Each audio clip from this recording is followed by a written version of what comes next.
afternoon, boys and girls, ladies and gentlemen around the world. It is once again time for the WADcast, the show that's all about writers, actors, directors, and every position on set in between to give you the art and entertainment that you love. I am Josh, joined always by Mr. October himself, Mr. Brandon. November. My birthday's November. Thank you. Thank you. Yeah, but your issue of Playgirl was it is October. No, you dropped the ball. The thing is, everybody, hi. Thank you for joining in. I know that we're a day late, $1 short. If dollars were a factor, we don't get paid. We do this for free. That's right. We are the non-profit, I guess non-vulgar, right, Josh? Streetwalkers for all of you people. So, now that being the case, Josh, we actually have a very special guest today, and I've announced this, and I've actually been very excited about this, and we've mentioned the group without mentioning the group a few times. But I'm going to put it this way. Josh, you and I we're members of this group on Facebook, the Screenwriter Networking. And so our guest is actually one of the moderators from this group. But Did I do something wrong? Well, not yet. I mean, she's in our house. Okay, today. She's in our group. We are the moderators. So, the thing is still, her name is Sue M Swank. She is a screenwriter. She has 2 features under her belt, and she's currently working on a TV series. And she's also, as I said in the video that I posted on social media, and I said this for a reason, she's represented. I said that for a reason because there's a lot of people that really don't know what goes into the hunt for either an agent or manager, or if you really need to go for gold, both. But so, I mean, either way, so Sue, thank you. I'm sorry, I'm still tired. Sue, thank you so much for joining us today. It's greatly appreciated. So how was your day? I'm glad to be here. Thank you. It's good so far. It's hot. It's hot. Basically, it's hot. But it's good. You can say the PG-13 words here. We have an explicit rating. Okay, there you go. See, we have an explicit advisory rating because of me, not Josh. So I get my 1 F word an episode if I choose to let it go. But there you go. Got to keep it PG-13. But yeah. But I mean, so you're out there. You said earlier you're in Key West, which actually is a point I wanted to bring up for a lot of people that don't really understand that to be a screenwriter, you don't have to live. And I would advise it, depending on what you want to do with it. You don't have to live in the hub of filmmaking, like Hollywood or I guess nowadays Atlanta. You don't have to live out here to be surrounded by success. I mean, most likely you'll come out here and be homeless in 2 seconds. But you live in Key West, and you are a represented screenwriter with jobs coming in. Yes, I am. So, I mean, where did you get into screenwriting? When did you actually realize that you wanted, like, hey, Mom, Dad, I want to go to be a screenwriter? Like, what course did you go to film school, or how did that go down? No, I didn't. Actually, I went to school for journalism. Okay. And I didn't like that very much because they were like, well, you have to do it this way, you have to do it that way. I'm like, no, that's not really my style. So I left that because I was in high school back then, and I went to college at the same time. So I quit, and I kind of like flirted around a little bit and got married and had kids and got divorced and everything else. But when I turned 50, I had written some more novella books, Through Jade's Eyes, that are currently on sale on Amazon. And I went on Twitter and I asked for a screenwriter. I wanted to find a screenwriter to turn one of my books into a script. Okay. And one of my friends told me that I could write it myself. And I went, I don't know how to write a script. He goes, well, you didn't know how to write a damn book either. Learn. So when somebody tells me that, I take it as a challenge. So I got some books and I learned. And that got me into writing my first script, which really is, anytime somebody writes the first script, it's known as vomit script, because it's not really one of the best ones you have. It's all messed up. So I had to get somebody to help me word it out correctly. There is a format to script writing. As much as people go, there's no format, there is a format. There are certain guidelines you have to have. You can't have an actor saying a whole paragraph and expect them to say it correctly or whatever. And the characters can't sound alike. So there's a lot to go on with it. So anyhow, I took some books and I read some scripts, and I went on and I learned slowly. Now, my first software was Celtics. A lot of people use it. I didn't like that, so I went to Writer's Direct. And I stuck with that for a little while. Then I switched over to Final Draft, which I got now. So I know I'm rambling. I'm sorry. I'm trying to remember everything. When I went to a group back when I first started writing, mind you, I was 50 years old. A lot of men in that group had said, "You're a housewife. We are so tired of these bored housewives with nothing but time in our hands. Go, oh, I'm going to write a script." They go, "You can't do it. You shouldn't do it. Look at your age. You're a woman. Hollywood does not want a female writer." That pissed me off. Don't ever say I can't do something if you don't know me. So they started throwing up and posting all these stats about how much women make in screenwriting as compared to men, and the amount of women in the industry, which made me even angrier. So down the line, I got an agent, and he didn't know anything that was going on. He didn't know his spot from a hole in the ground, basically. He was a fly-by-night wannabe director and producer. That lasted about 2 months.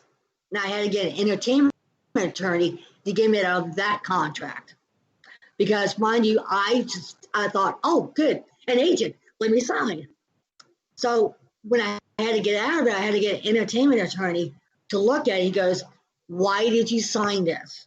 I went, "I don't know." He said he was going to represent me.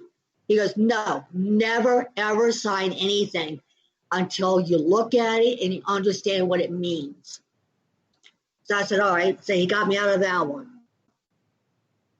Down the road, I came across another agent, gullible me. He goes, "I'll represent you." I said, "Okay, how much?" He said, "I won't charge anything until you sell something and it's, 20%. And I went, 20% really doesn't sound normal. It sounds more like 10% is normal. He goes, "Well, I'm taking 20. I said, "Okay." And then I'll tell you the names later off this interview. I'll tell you the names. And we kind of went back and forth. I stuck with him about a year. And I was like, "Look, you're not doing anything. All you're doing is making donuts. Get out of my face." Because he wanted to star in a script. Not just promote me. He wanted to take one of my scripts and star in it himself. Oh, wow. I'm like, no. I was like, "No, baby, you don't do that to my script." He goes, "I can do this." I go, "I don't care what you think you can do. You're not doing this." He goes, "Well, I'll change this and I'll do that and I'll do this." I'm like, "No, you won't. Not with my script. I have legal rights." Again, I had to get an attorney to fix me out of that one. And my attorney was like, "Please, dear God, the next time you think about getting representation, go through me first." He goes, "Let me read it. I will tell you if it's legitimate or if he's an idiot." That's all right. So I dropped that guy. And then I panicked. I was like, "Oh my God, I have no representation."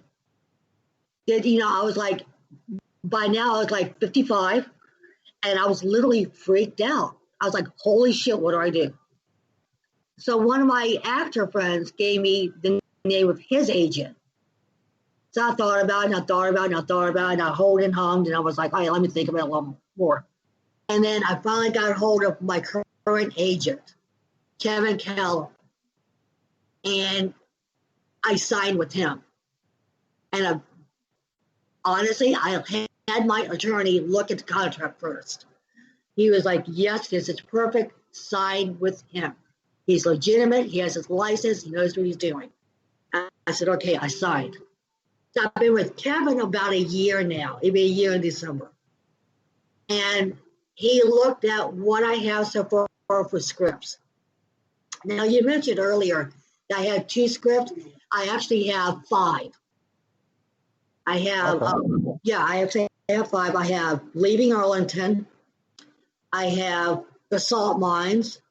I have Bullied, which is not going to get produced right now. It would be produced later after we tweak a little bit more. Okay. I have The Mate, which is a horror movie, horror script. And I have Butterflies in the Sun. And I have Native Jane. So, and I'm working on a TV series based off of my books, Through Jade's Eyes, which is about a psychic that meets a hard-headed cop. Okay. So I think I answered it, but I know I went around like a round robin. I'm so sorry it's in the babble sometimes. No, it's fine. No, by all means. No, this is all great. Please go on. Leaving Arlington came to me. It was a feature. It came to me for, let me back up a little bit. When I get ideas and inspirations for different scripts, it comes in a variety of ways. Leaving Arlington came to me one night years ago when my husband and I were going out for a walk at night.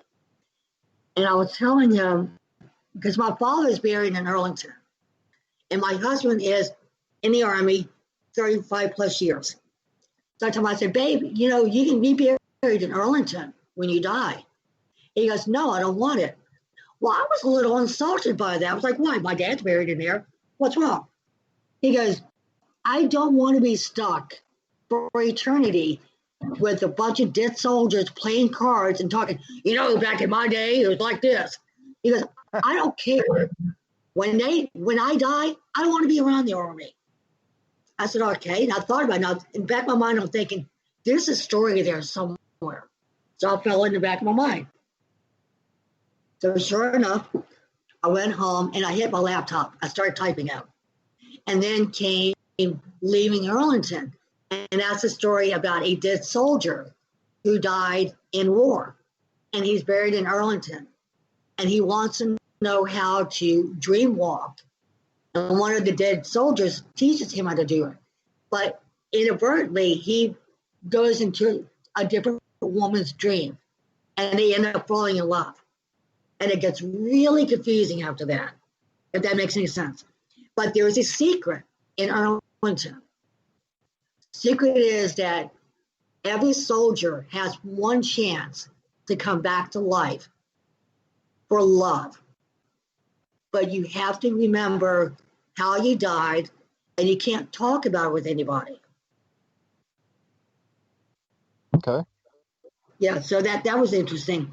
So I pitched that to an NBC guy from NBC, and he liked it. He really liked it. He wanted me back. He said, unfortunately, we can't use it, but I really urge you to keep pitching this feature. It will sell. So when I signed with Kevin, I showed him this script. I said, this is really where my heart is. He read it. He goes, I like this. This is really good. So we went with that. He gave me there is a website I have to show you later where you can put your scripts out and they measure if it's good or not. And I got really high marks across the board with all of my scripts. So that was it.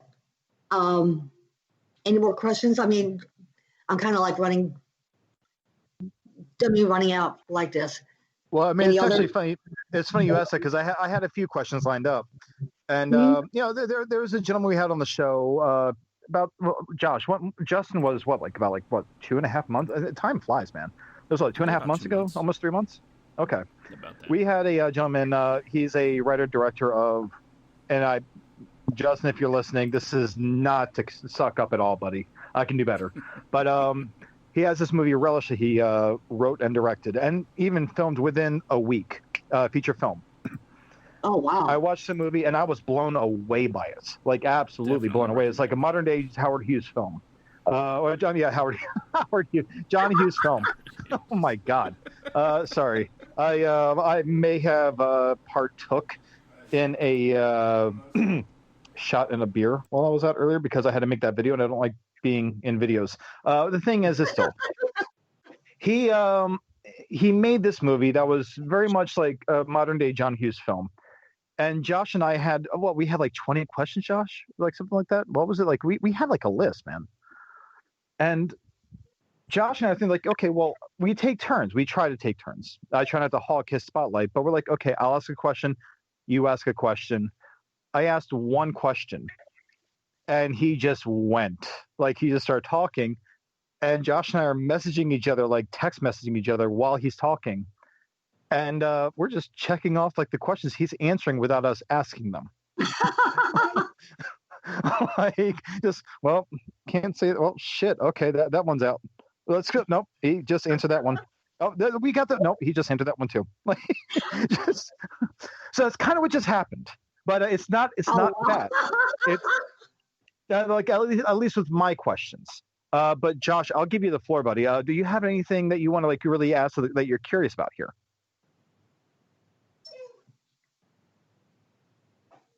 Well, like you said, we generally try to come prepared with some questions, but when you invite a storyteller to tell stories, you should naturally expect stories to be told. Let's see. I'm trying to think of what is it like getting ready to we'll say put together a Bible. I know a lot of people out there are very curious as what it entails, and then what do you do? So can you talk about the Bible and the steps that you're taking to, get everything ready? And this is in no way inquisitive because of the fact that we're doing the same thing with no knowledge on how to do it. So go ahead. Let everyone else know how to do this because we know. Yeah, we know. We just want Well, I had to research it actually, and fortunately for me, I've got really good friends that know what a Bible is. Because when somebody mentioned it to me at first, I thought, as in Word of God. And they were like, "No, dumbass, Bible you put together for your TV series." And so what it is, you have to break it down. You give the log line, you give the synopsis, you give the one-page thing. And then you break down the main characters. You break down the secondary characters. And then miscellaneous. And then you go into episode 1. You do title, whatever the name is. And then you write synopsis for it, write the characters. And you give a brief outline description of what the episode is about. Very brief, like an elevator pitch. And then you go on to the next one. Does that make any sense? Did I lose you? Okay. Yeah, also, and like I said, I'm on episode 12, and it's 13 episodes. And I just finished episode 1 rating for the Bible. So by the time everything is done, you'll have the complete series along with the Bible to look at and go, okay, this is what we have. This is what I need to work with. Well, it sounds simple enough, I suppose. So for yeah, it sounds more complicated, but it's very simple when you break it down. Just look at it like a long elevator pitch. Tell me you were taking notes, Brandon. I already know how to do this, Josh. So the thing is, I'm not a noob. Let me just finish this one. Well, could you repeat that last sentence real quickly? Just and we're back in high school. So no. So I mean, okay. So notes later. What did you get Professor Sue, everybody. So I mean, one thing. Okay, I got to say this. And I know that you were a little concerned with, like how you're talking about everything all at once earlier, Sue. But the thing is I love what you said when you were talking about how people were saying, well, no, you're a housewife. Basically, know your place. You have no future in this. Stop showing your ass. There are reasons why things are done. It's not because of women. And there's one big myth that goes around. And I know this for a fact because there are times where, okay, I'm 37 years old. There are times where I'm thinking, you know what? I had some things happen to me, and I kind of took some time away from life, so to speak, to just be careless as my way of saying I don't give a shit anymore. But as I got older, I'm like, well, no, I need to buckle down. And I had people say, well, you can't go back to California because you're in your late 30s. Well, at the time, my early to mid 30s, when I started thinking about coming back out here, people were saying, well, no, you're X years old, and you're not good enough for mainstream media because they want young, fresh minds. And I can see where that myth would come in hand. But what it comes down to is, if you have a story to tell the damn story, and just put it out there. I think there was something that I want to say maybe someone in college said this to me one time, because I went to film school.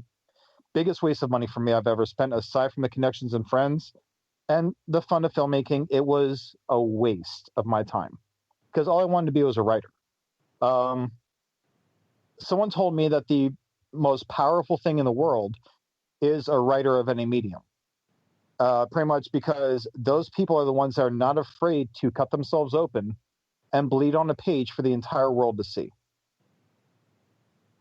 And it's always stuck with me.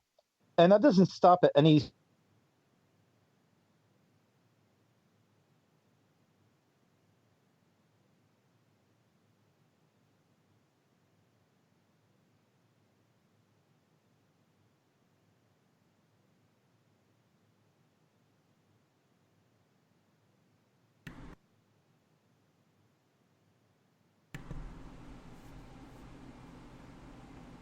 Brandon, you there?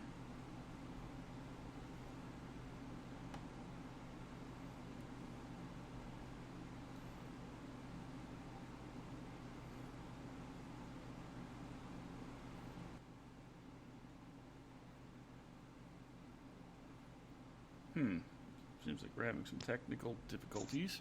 Oh, okay. Sue got... Okay, I just got a phone call from Sue. She got booted. Give me 1 second. Okay, I was wondering what had happened, because you went quiet for a minute. Hey, everybody. Let me try to get Sue back on here real quick. Technical difficulties. Sorry. Well, in the meantime, I'll just go ahead and say you could always follow me on Twitter at SkidComic. We are not ending the show. You wait. No, I'm getting the plugs in, man. Find out more about what we do, semicorestudios.com, thewadcast.com, semicorepods.com to go straight to all of the fine Semicore Studios podcasts. As we try to get Sue back on the line. And talk more about screenwriting, the writer's part of the WADcast.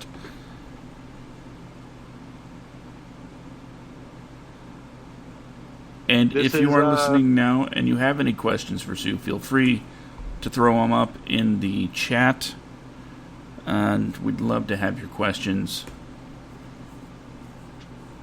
Especially if you're from the Screenwriters group listening in. By all means, this is your chance to get your answers live on the air.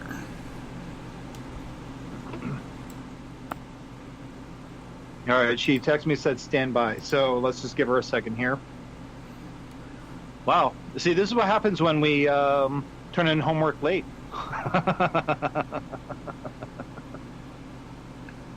Well, I top it off for you. You better have gotten the answers right.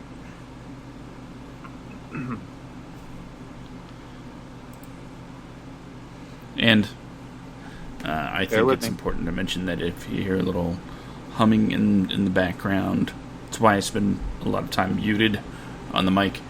It's because it's hot in Florida, as Sue mentioned, and that's where I am too. So yeah, there's an AC on.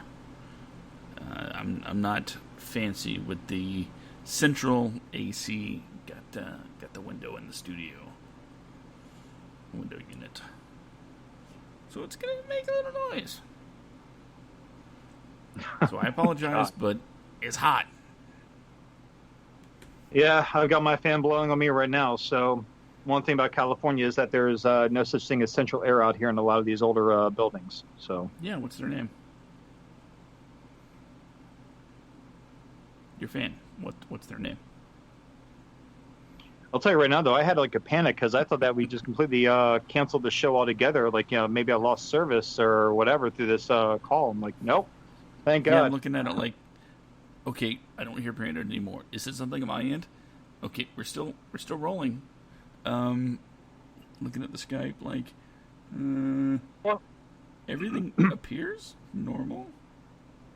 Yeah, no. We actually had our doubts. We had some concerns about this episode, but it's turned out pretty smooth so far. And I feel really bad because this is actually some really good insight for not just people that want to get into it, and it's turned into something more than that. It's great advice for women and even teenage girls that might want to add something to the table in the writing field in film.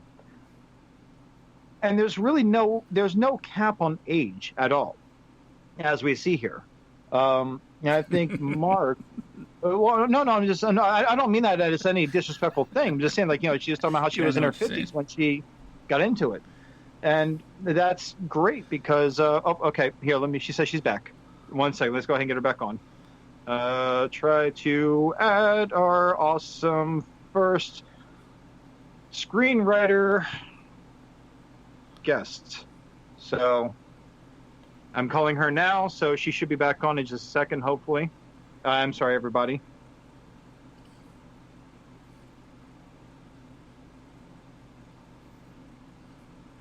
Bear with me. We do not have a Jeopardy theme sound file to play for everybody.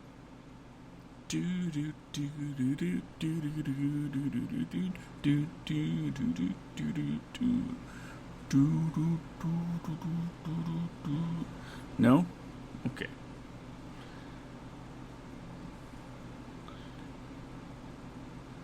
I gotta say, something weird's happened to this show since episode 1. We've gotten all refined and stuff. Like, who are we? It's okay. Give me 1 second. She just called me, so I'm going to try to add her on here again. Calling the beautiful and talented Sue Swank. Excuse me.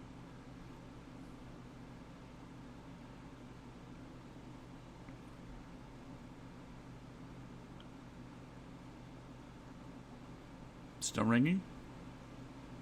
It says calling.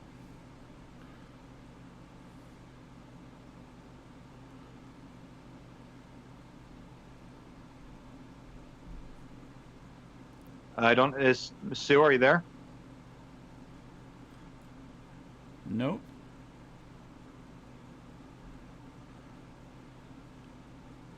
Sue? Hey, if you need to just drop the call and start over, I can talk to the people for a second. All right, let me try this one more time then, okay? I'll just try to redo this group call here. All right. All right. Well, it's just us, boys and girls. Happy you're here.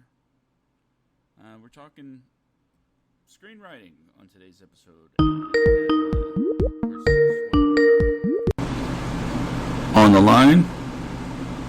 Okay, I'm here. So I guess we're just waiting for Sue. So I see that I'm still trying to call her.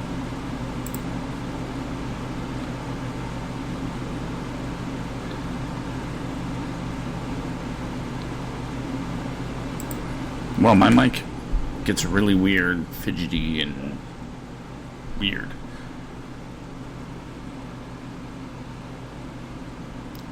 This is definitely probably one of our more interesting shows here. So go figure, on our most informative shows when this happens. Oh, okay. We're jerking the curtain back.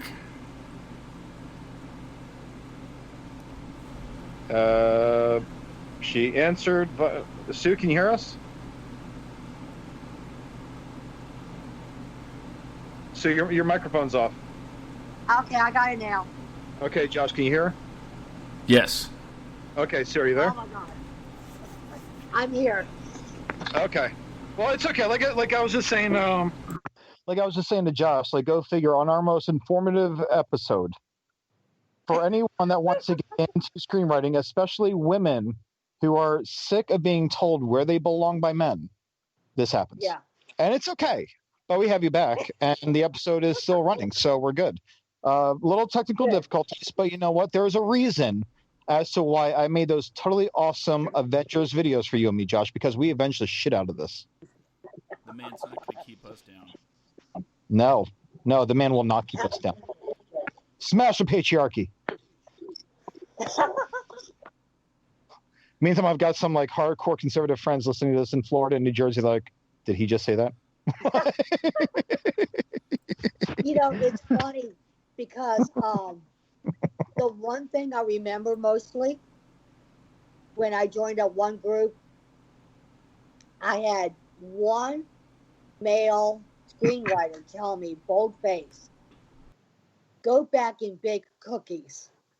Oh, You don't belong wow. in this group. Yeah. No, we actually had. Go ahead.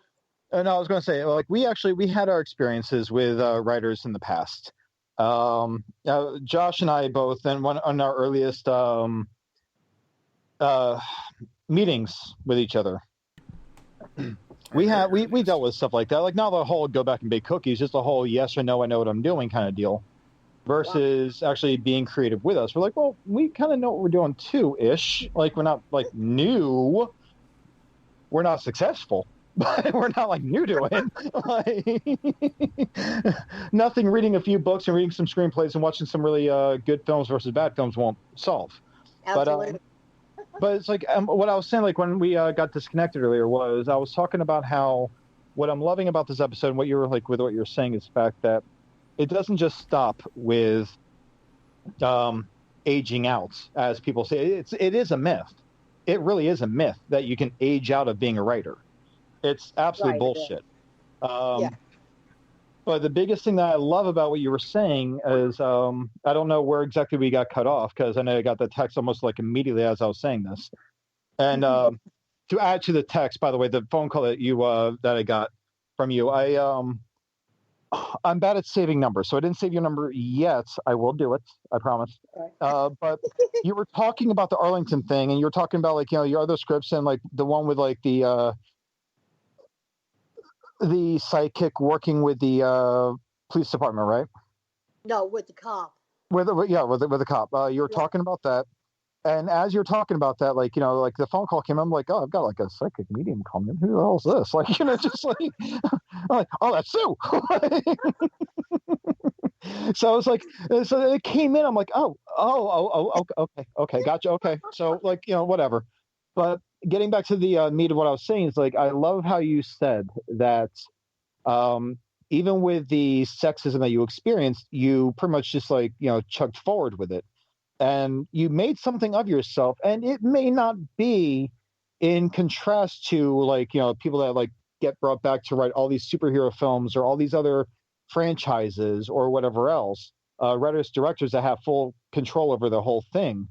It may not be in contrast to that, but you are where a lot of people that may be decades younger may not get to because they don't have that discipline that I mentioned earlier, or Yeah. even worse, that determination. They just like have an idea, like, oh well, I want to. It's they have the same idea of like Bill and Ted of I want to be rock stars.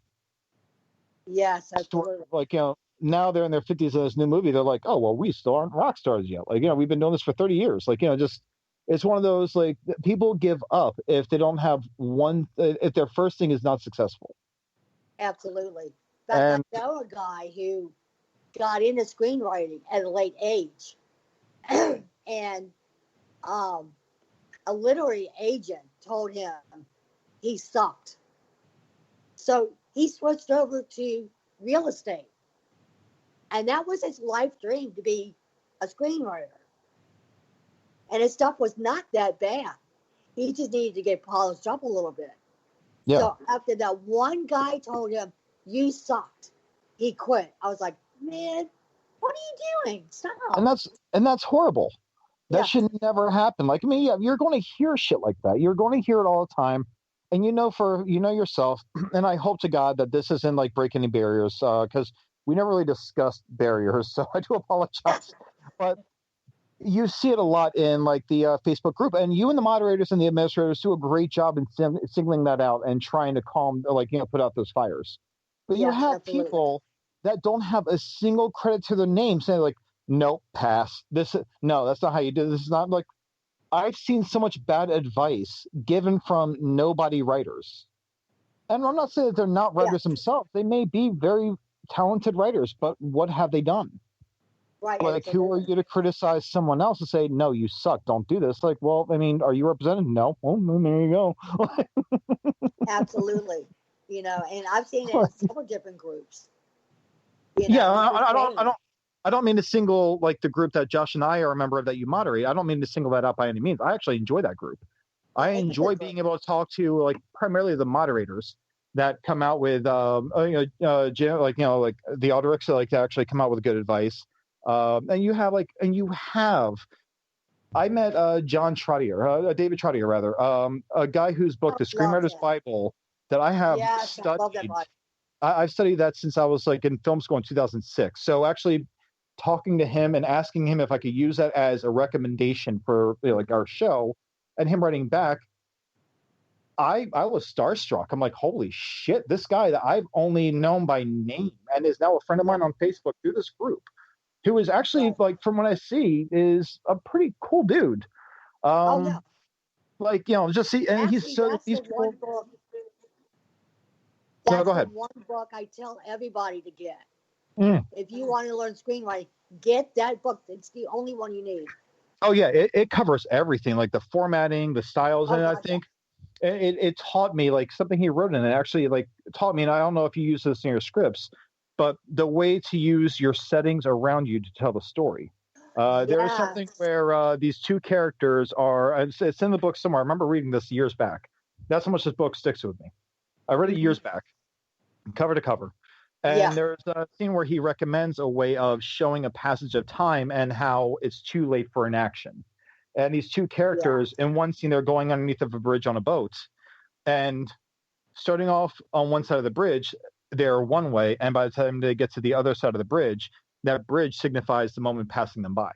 Yes. And I'm looking at this like, oh okay. So I've been doing this wrong. Like I'm telling people how to feel. Like, don't do that. Gotcha. Okay, I'm a moron. I just learned.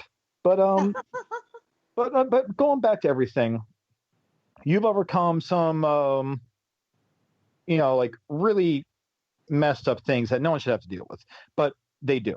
And it, like most of the time, it's by someone that claims to be something they're not. Not saying that they're a writer, but like saying like, well, I've done this. Like, well, you don't know this person's story. I mean, let's not forget you have some amazing writers of these big budget films that turn out some, pretty polished up turds. I mean, David Ayer is one of my favorite directors, but he still came out with Suicide Squad. So, I mean, it's one of those just because one thing comes out that's great doesn't mean the next thing will be wonderful. Rounders Absolutely. is inferior to Goodwill Hunting. Yes. So it's just like no one story is alike. They may be similar, but it's like it's all how you carry yourself. So you can't Absolutely. really condescend that much towards someone's career. But now I did want to ask you one thing, and this is primarily for a lot of the readers, because I know about the process of getting an agent. It may have changed in the time frame since I've had one, because I had one back in before it was 2010. So I was still sending out like query letters and stuff like that, like to agencies, to managers, stuff like that, like as much as I could. But now everything's much more digital. You don't have to go worry about posting up stamps or anything else. And IMDb Pro is amazing with looking at agencies and what they need. But when you went about getting your agents, the two bums that you had, and then the current agent that I've only heard good things about, how did you actually go about securing representation? Okay, well, the two idiots that got me, they sought me out.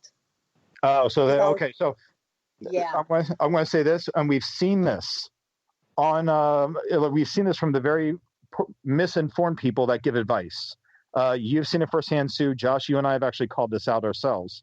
If someone comes to you and says, "I want to represent you," or if you pay me X amount, if you pay me X amount up front, I'll be your agent. Big number. Right, absolutely. Like usually frauds, or they have some kind of alternative idea of what they want to do. Yes, agendas.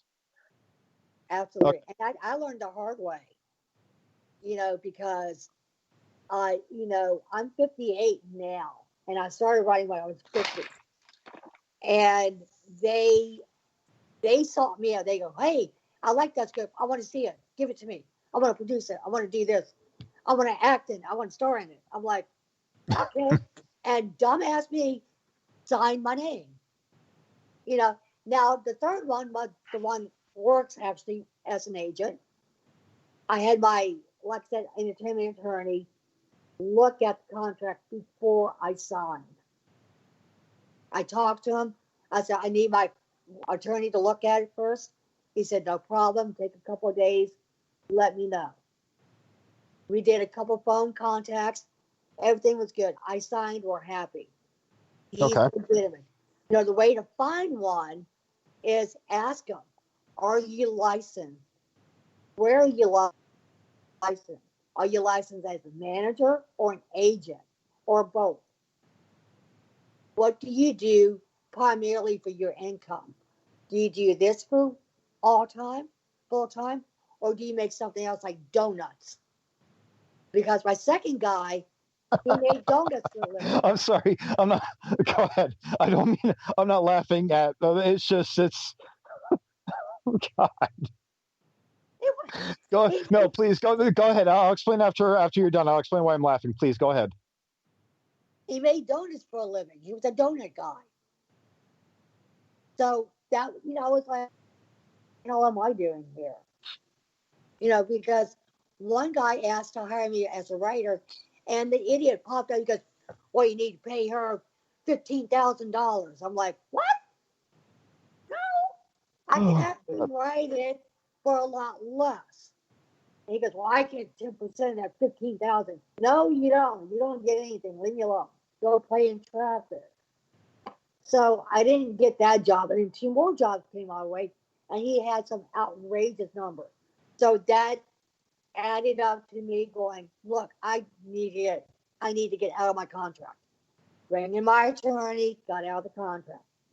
So I found this guy, and like I said, Kevin, he's absolute dream, and if y'all can get him on show, you'll love him.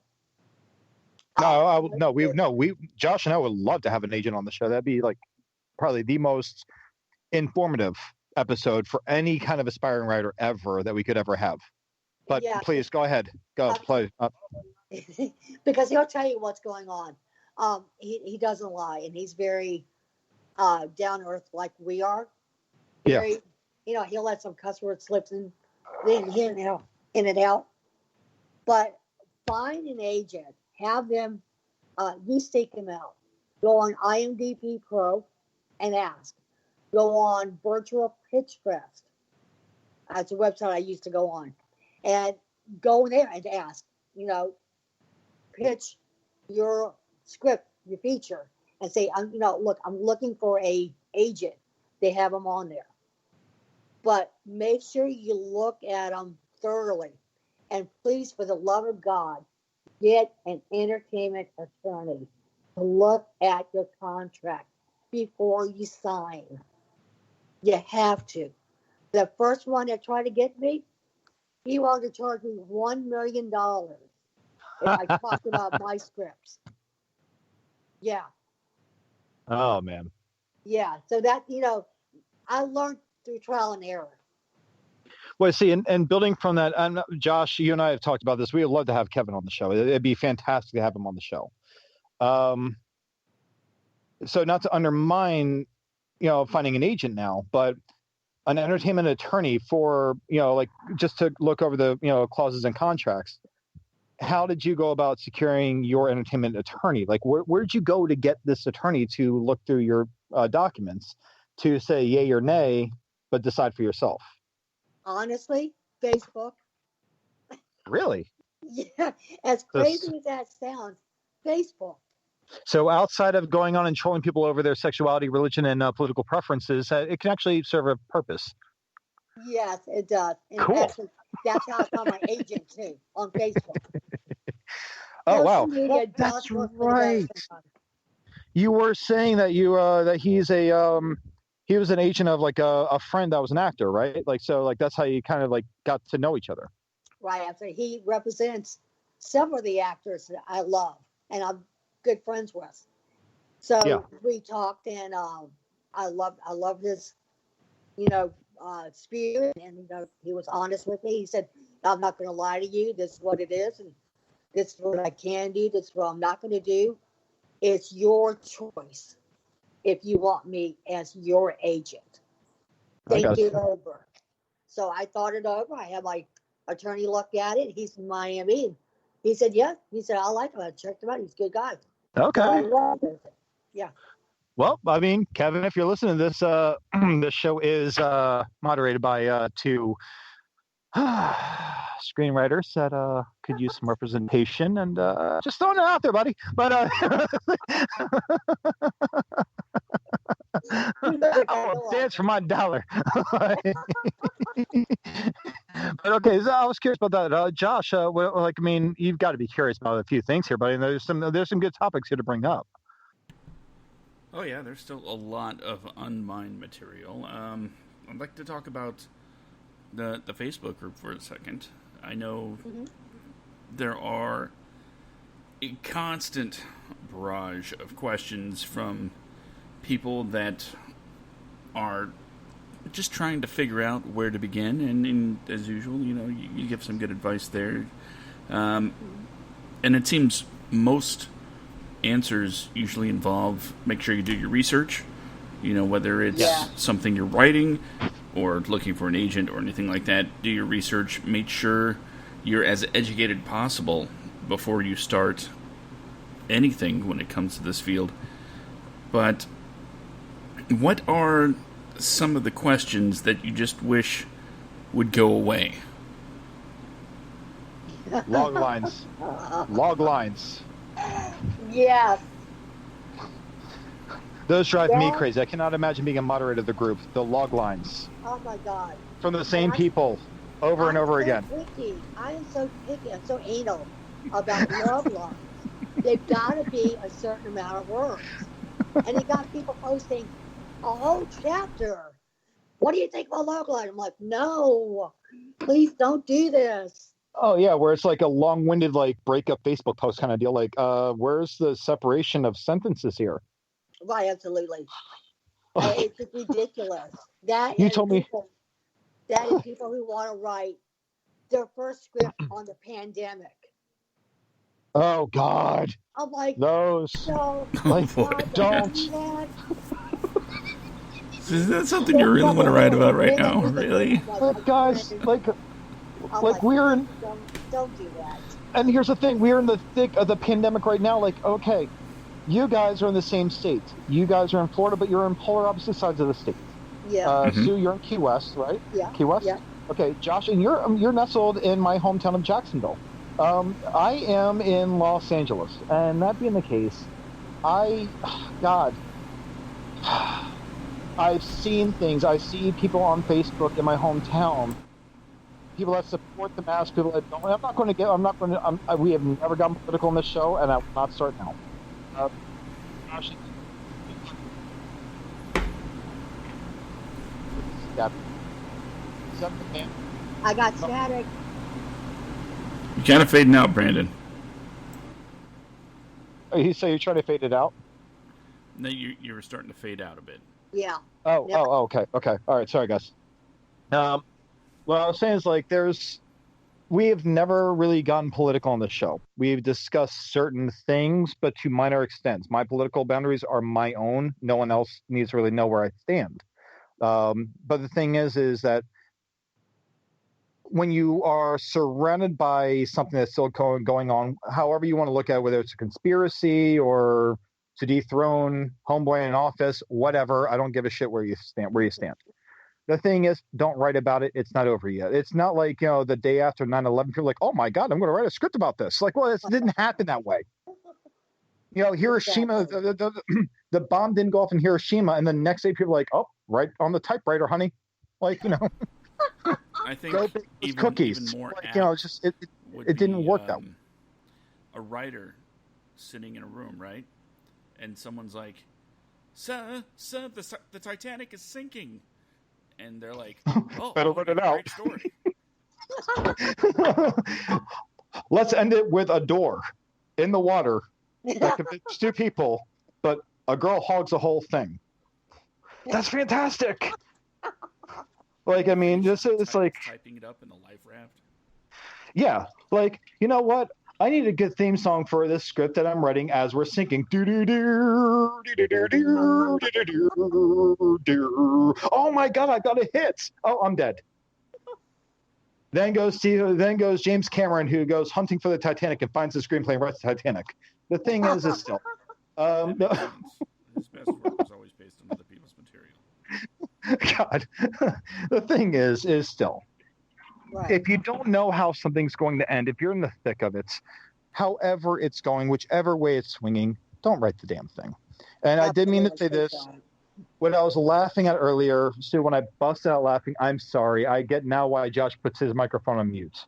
When I busted out laughing, all I could think about is something like Better Call Saul, which is kind of like the structure alone is how Josh and I are building our series based off of a really shitty agent that climbs through the ranks. Yeah, absolutely. But he starts with at least something, and he ends up with nothing, and ends up being like a mobile agent in a car. So we were kind of thinking like, well, this is like a good setup for a series, but it kind of is reminiscent of this. What I was laughing at is the idea of an agent, like a talent agent, or even like a talent/literary agent, because they do exist. Mm-hmm. You have one. The idea of an agent that's like, oh, better take a break from the register at McDonald's because I've got to go get on a phone call with the clients. I know, that's what killed me. I called him one night with a question, a legitimate question. I go, what do you think about this XYZ script? He goes, I can't talk now. I'm making donuts. I'm at work. What? What the fuck? Sorry. Did you use the F word? That was mine. Okay. It's gone. Just gonna have a fit with it. Like, you can't use it now, Brandon. No. I'll give that to Sue. She's our special guest, and we had a little technical difficulty, so she has the effort for this episode. I won't say it. But yeah, it was too much. It was too funny. Like, honestly, when you mentioned the donut guy, all I could think of is the 80s and 90s. You're breaking up. You're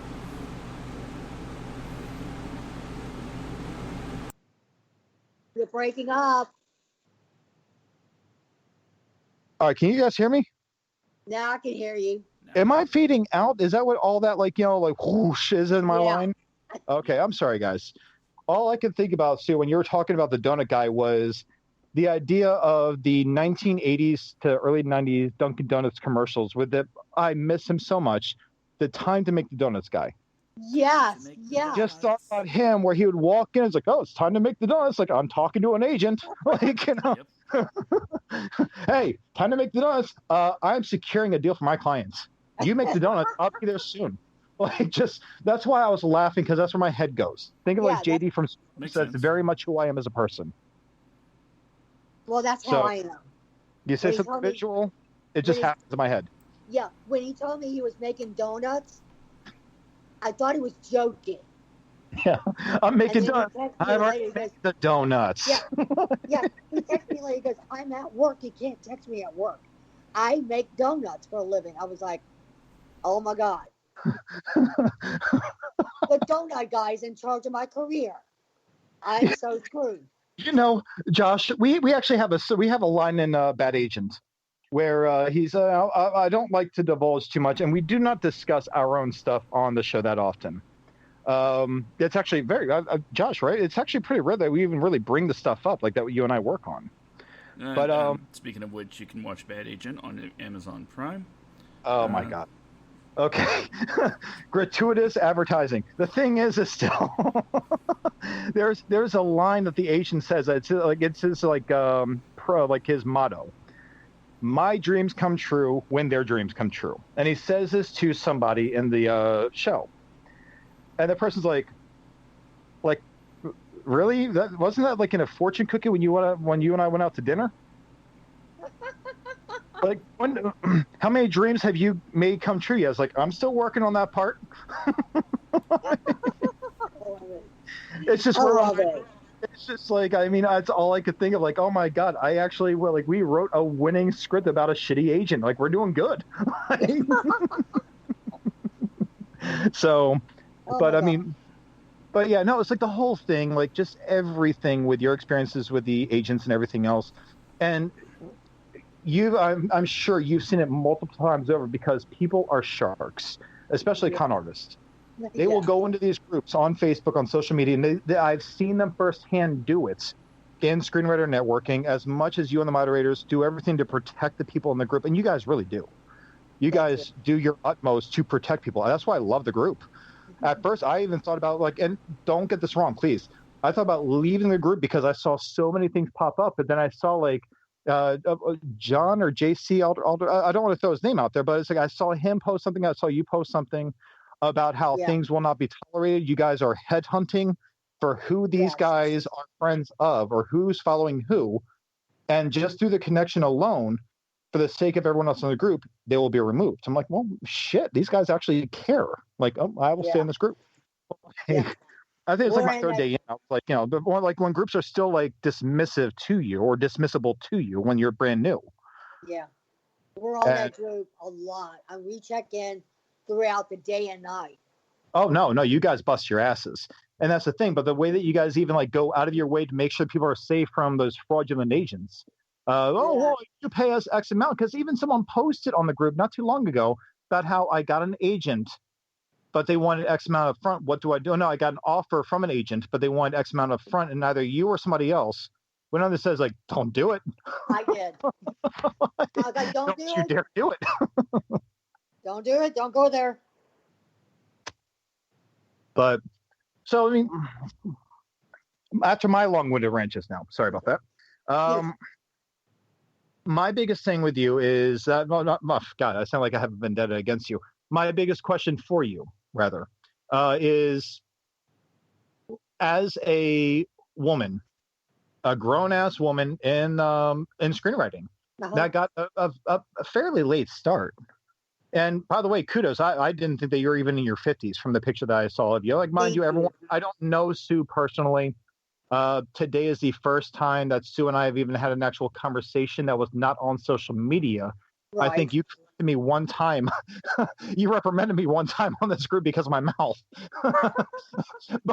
And I apologized. And I think I've kept it to a pretty dull roar ever since, out of respect. But this is the first time you and I have today is the first time you and I have ever had a conversation about anything. We don't know each other from Adam at all. Right. So my curiosity is like, with you being, a woman in her 50s, only screenwriting for, you said, about 8 years or so, maybe, Right. give or take. What would you say, not just to people that want to get into writing? That's such a broad spectrum. More importantly, what's going on these days is, and you and I have talked about this earlier, how I refer to cancel culture as cancer culture. And I get why it exists. I do. Things have to change. And the people that are coming out now that don't realize that comedy changes, horror changes, things like that, that comedy is the worst one. That ages like milk. Oh, yes. So for your idea of writing for, like, TV or film or anything like that, is there anything that you would actually give as advice to, let's say, like, late teenage girls trying to figure out what they're going to do with their careers, or their lives, rather, not their careers, but their actual lives, because that's a big thing. To women that are like in their 20s, 30s, 40s, that are trying to think of, like, maybe there's something that I'm not doing right. I've always wanted to be a writer. I've always wanted to do this, but I've never done it. It's too late. I'm being told to not do this. What advice would you give those women and those girls? Just go for it. Make your mind up and go for it. If you want to write, sit down with the laptop and a really good software. If you want to screenwrite, get Final Draft or get Writer's Direct or whatever you need, and simply write. Get the book, the Screenwriter's Bible. Learn it, front to back. Oh, I am so taking David Trottier in this. Yeah. You have to. That is the only book I have. Now, when I first started, I ordered Save the Cat, Save the Cat 2, and all the other ones. Oh, there's another Save the Cat? In my opinion, I hated them. I was surprised that there was another Save the Cat. Like, nothing against and I know the writer of that is now passed away since then, but it's one of those, like, I didn't find it that intuitive at all. Like, I was like, oh, this is just like kind of shit that you can look up on Google. Yeah, it was boring. To me, I found it boring. And but David Trottier, like, garbage. Well, it's like David Trottier, like, he has things in his book where it's not just even formatting. He doesn't stop there. Like, I mean, David Trottier, like, he's a badass in that book. Like, he covers so much stuff. Like, he covers, God, I love him. He covers, like, like the plot structures. He covers, like, the character action grids. He has so much stuff in this book that if you have any curiosity, it's there. And this entire show is pretty much like an advertisement and commercial for his book. But the thing is, it's still. I would drink his bathwater. I love him that much. I might too. For free. David, get at me, man. If your bathwater doesn't drain, you give me a call, buddy. He's got a really good book. I respect the hell out of him, and I love him. And he's in the group, which blows me away. And that's awesome. He really is. He's in the group, and he's actually a friend of mine on Facebook now, which by today's standards means absolutely nothing. He is a friend of mine on Facebook. But the best thing about his book, my favorite thing about his book, and just about him as passionate, and it shows his passion, is that his book goes through editions. I think it's now on, like, oh God, I don't even know what edition's out now, but, like, the first book I had of his was, I think, the 4th edition. Mm-hmm. And I've just been rebuying them as they come out. Yeah, I think I got the 7th one. I think I'm actually on the 7th myself. Yeah. I don't, it's just because that's where I stopped buying them, but it's just like I have all of his books in between. Yeah, yeah. So, Josh, I recommend it, but if you want, I'll just order one and I'll send it your way. Absolutely. Now, I believe I have the 17th edition. You shut your mouth, okay? Yeah. Okay, so I'm sorry, you were saying? That's good. Going back to your question about, females getting into screenwriting, or anyone. Yes. Let you find the agent, but also simply write. But not only that, watch out on social media, because what you post, anybody, and I mean anybody, will be looking at your post. Oh, yeah. Agents, producers. So if you're posting on your personal website, on Facebook, hey, I got drunk last night and smoked pot, and I got arrested by a cop. I hate cops. They're going to see that. Oh, yeah. That sets the tone. I'll tell you what my agent told me.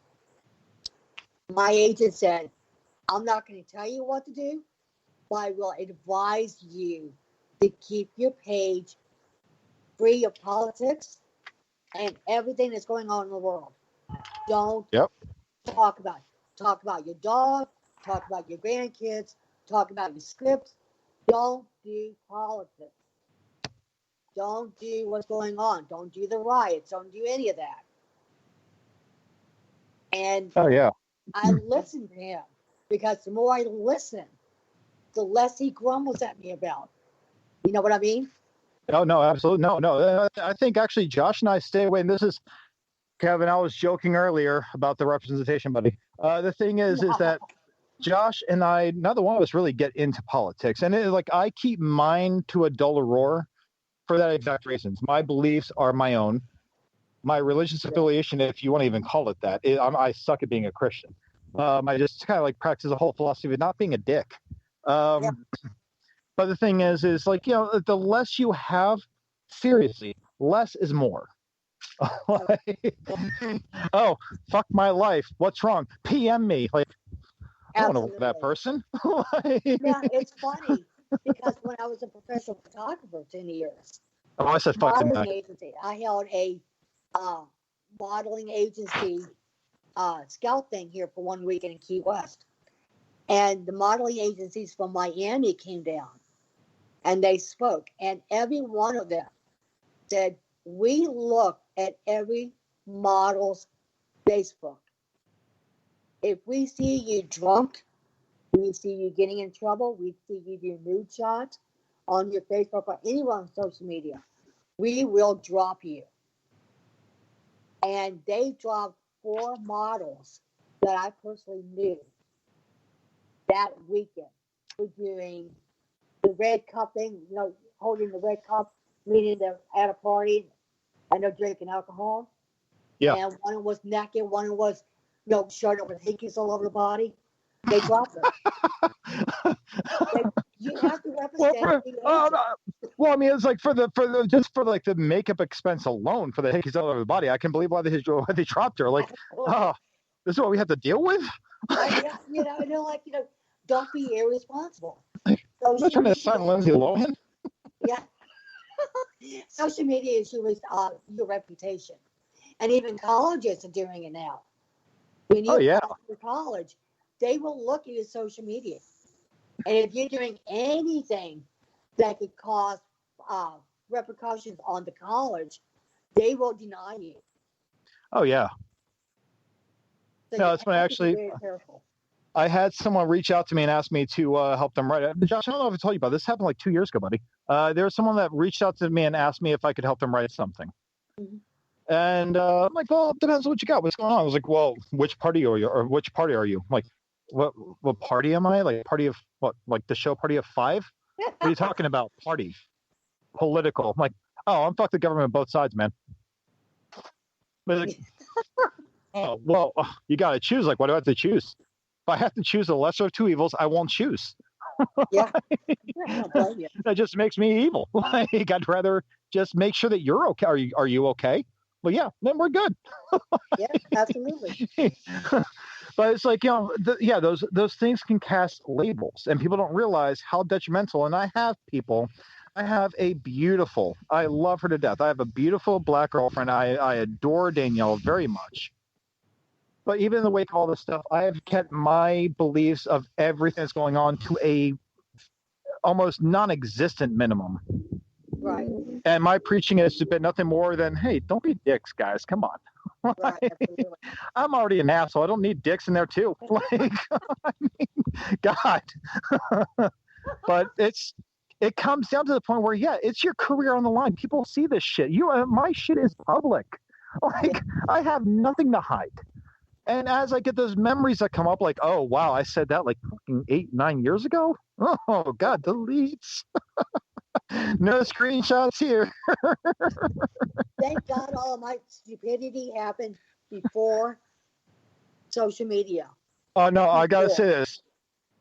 Mark Zuckerberg, people don't like you right now. Yes. They don't like you at all right now. And I'm sorry, but you know what? I've got to thank you for Facebook memories. Oh, God. I could not comb through my Facebook. Thank you for helping. I've deleted lots of shits. So have I. So have I. Again, comedy is not the same as it was back then. So, No. And we talked about that with MASH and All in the Family. We talked about that. we did. Married with Children, all those shows that were, and still are. I'm sorry for anyone listening. I find those shows hysterical. Blame it on my upbringing or whatever you want to blame it.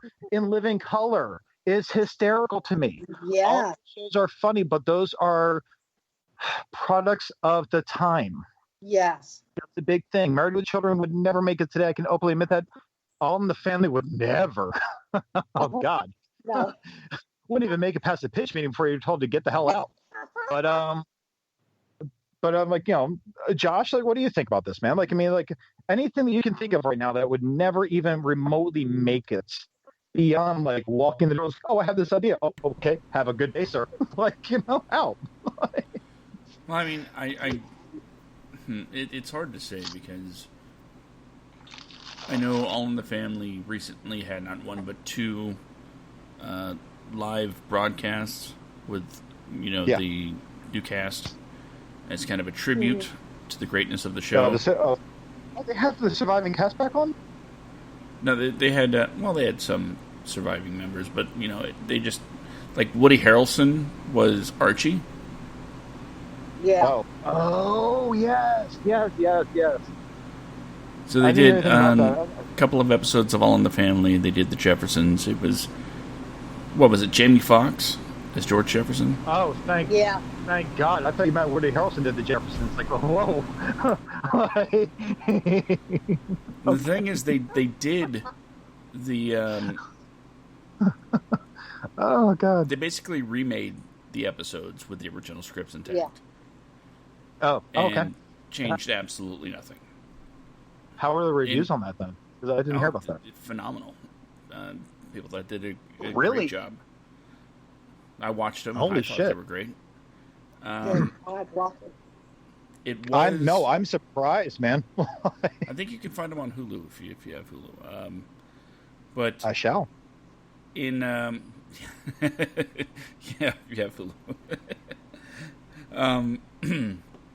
No, but what I was saying was they did have sort of a disclaimer at the top of the show talking about how this is how things were back then. This is, some of the language that was used wouldn't be appropriate today. And, they just let everybody know. Just like when HBO pulled Gone with the Wind. There was a lot of uproar about that, but at the end of the day, they put it back up with the disclaimer saying, "Hey, we know the depictions here might not be the best, but please consider the times and yada yada yada. You can watch Gone with the Wind again." Yeah. So, having the ability to look at and let's face it, to look at the art that was made and put it in the context of the time it was made is very important. Otherwise, the Mona Lisa is just a chick that kind of smiles. Doesn't smile. Absolutely. That's a good way to look at it. She has the "you'll do" look on her face. Yeah. That's not a smile. It's like, oh, you're it, huh? Cool. Would these shows be made today? I don't want to say they wouldn't, but I also don't think they would be what they were. Well, see, here's my big... Josh, you know very well where I stand with this stuff. We've been friends for a long time, buddy. You know my thought track. And maybe it's because of the fact that I just don't care. I was raised in a multiracial family with gay and straight family members. I don't really have any... Well, you know what? I've already said the F word after Sue said it, so I'll say it myself. Fuck it. I don't have any fucks to give. And you know what? We're already in the fucking R rating. That's a 6-1, okay? we're on the way to the X rating, so fuck it, we're gonna go for it. The thing is see, Kevin, she said it one time. Kevin, one time, she said it once. This is all me, buddy. The thing is still, and he's over here probably listening to this like, the hell am I listening to? The thing is you thought that this is going to be like after 2000s Disney. No, we're in the 70s and 80s, buddy, when Anatomy made it onto the cover art. Okay. Yes. So but the thing is that there's so much sensitivity, and I understand why it exists. The world is bigger now. Let me rephrase that. The knowledge of the world is bigger now. And there are things where my mind and my, I guess my mindset itself has been shifted because of how I see the world now as an adult. Things that I said as a younger person, I'm like, well, that wasn't cool. Those very words are like I've used the F word for, members of the gay community as a leisurely way to describe friends growing up, because that's what it was back then. It was a joke. And then as I got older, my mind was open to it. Like, that word actually disgusts me now. I can't stand it. Absolutely. So it's just like I loathe that word. You might as well use the N word to describe, like, my girlfriend or like, whatever. It's appalling to me. So I don't have the patience for it. But that's where I'm saying comedy and art in general, especially media. As I said earlier, it doesn't stop at comedy. Things age like fucking milk. I think that's age, Josh. It just doesn't stop. But instead of understanding the evolution of art and media, it's attacked. Like, yes, this right here, you may not have liked this because it's like 30 years old, but guess what? That's a product of its time, as was All in the Family, as was Married with Children. All these other shows that came out, they were extremely sexist. They would never get made today, even maybe possibly with a disclaimer, but they'd have to be period pieces. If you're to have Al Bundy and Peg and Kelly and Bud doing their thing now without the disclaimer and just like, without the time from it being like in the 80s and early 90s, it wouldn't even make it past the pilot episode. Right, exactly. It would be shut down like flat. And with a disclaimer, it may make it to like maybe a season pickup on like, say, HBO or something. It would never make it in like, I think where it was on Fox, I believe, when I was a kid.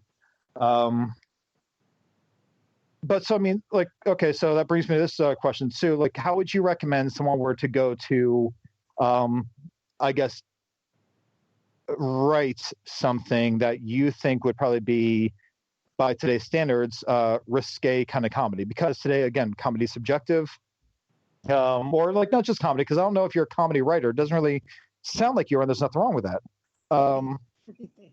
But with any kind of medium, how would you recommend someone like tries to like evolve with the times? And what would you say they should do in like as far as putting in? Because you mentioned research earlier. What kind of research should they do? Look at current situations and past and where it's going. Look at the tone of society. And my agent's going to be a little irritated with me, but I'll take it. My script, Bullied, I know he's going to tweak it, and I'm fine with that. But it centers around a teenage girl who gets raped, and she shoots up the school. Oh, okay. Yeah. So, and my agent always said, I'm worried about Sandy Hook, all this, gun shooting. I'm worried about all that. We're going to have to change it a little bit. And I was like, no, I really don't want to. It reads smooth. But you have to look at, excuse me, you have to look at what society is doing and the tone of society. And then figure out how far you want to push the envelope. You know what I mean? Okay. Look at Quentin Tarantino. He pushes the envelope all the time. And he pushes it. He lifts it open. He says, "This is what I'm doing, like it or not. This is what I'm doing." Oh, if you watch him in interviews, it's hysterical the way he shuts them down. Oh my God, he is a riot. Like, I mean, I'm only like at best less than middle fan of his, but I will say this: I respect him. I do. Oh yeah. Like, I may not be a massive fan of his films because they all kind of seem to be the same style to me. Mhm. But I will say this as a person, as an artist. Holy shit! Like, Yeah. do you condone violence? Like, I'm not the one talking about violence, honey. You are. Yeah, We absolutely. use the N word a lot. It's like I don't ever use the N word. The actor uses the N word. I Yeah. write it if it's based on the character and their upbringing and where they're from versus the time period. I'm like, okay, like I got you, man. Absolutely. Absolutely. In fact, I just got done writing an episode in Through Jade's Eyes where Jade, the psychic, has a vision of, going back, she gets a vision in a house and a African American family, the KKK break in and they take the guy out and they road rash him, tie him up in back of a truck, and they face down. Yeah, that was a very real thing too. And that was back in the 50s that happened. So I had to do the research and cringe. I was cringing as I typed it because it was socially unacceptable. And I even talked to my ex-friend, JR. And I said, this is what I have. How offensive is it if you were to read it? He goes, I understand it. He goes, back in that time, it was not really acceptable, but it was what was happening. So I understood it, and he kind of made me understand that I'm writing for that period. If that makes any sense. No, I absolutely. separate myself. Yeah. But that's the thing, like, and that's where, like, lines have to be drawn in my mind. And Josh, I'm sorry to steal the show like this, but I'm like this is everything that that I am so passionate about. There are lines that have to be drawn with what you are and are not going to protest in media, because I get things are hurtful.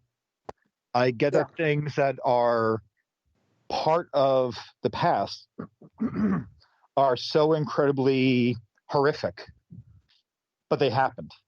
Yeah. And it is very much part of where we are now. And the evolution, if you want to call it that, because it seems to be kind of like a regression at times, and more so recently. But it's very much part of where we are and what we're doing. Absolutely. And what we're trying to achieve. And the most powerful and the most, honestly, the most mind-altering things in the world, and the most, even in those instances, the most neutral platforms are in film and television. Yeah, absolutely. Like, we're the one people that are just telling a story. That's it. It's like, it's no different than us writing a book. It's just, instead of reading a book, you're watching it on screen and you're seeing flat out like a story that you may not agree with, but it is very much based on something when it comes to, where we are now. Absolutely. I mean, and I've got to say this soon. I'm going to send you the link to this. Well, not the link. It's the title. But the film that I was talking about earlier, Relish, by Justin Ward, their former guest. I would recommend you watch this. Yeah, I think Josh will actually agree. I watched this. I thought I actually, I don't realize I'm 37 at times. But even at 37, I have nothing in common with younger people. Oh God, I know. I have no idea what the hell. My idea of bullying is, holy shit, I'm going to go to school and get punched in the stomach walking in the front door. I'm going to get a wedgie. I'm going to get slammed into a wall somewhere, or get shoved into a locker. My last name is Junk. Pick on that. Make me want to die.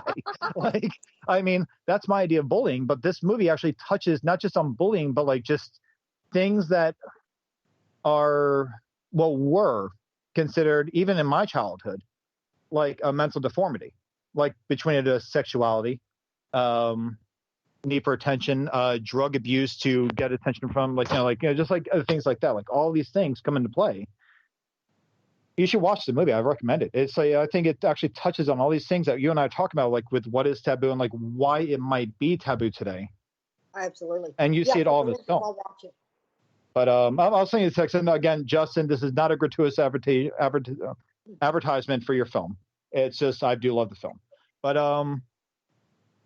So, I mean, okay, Josh, I am seriously hogging the spotlight from you, buddy. So please, you're next.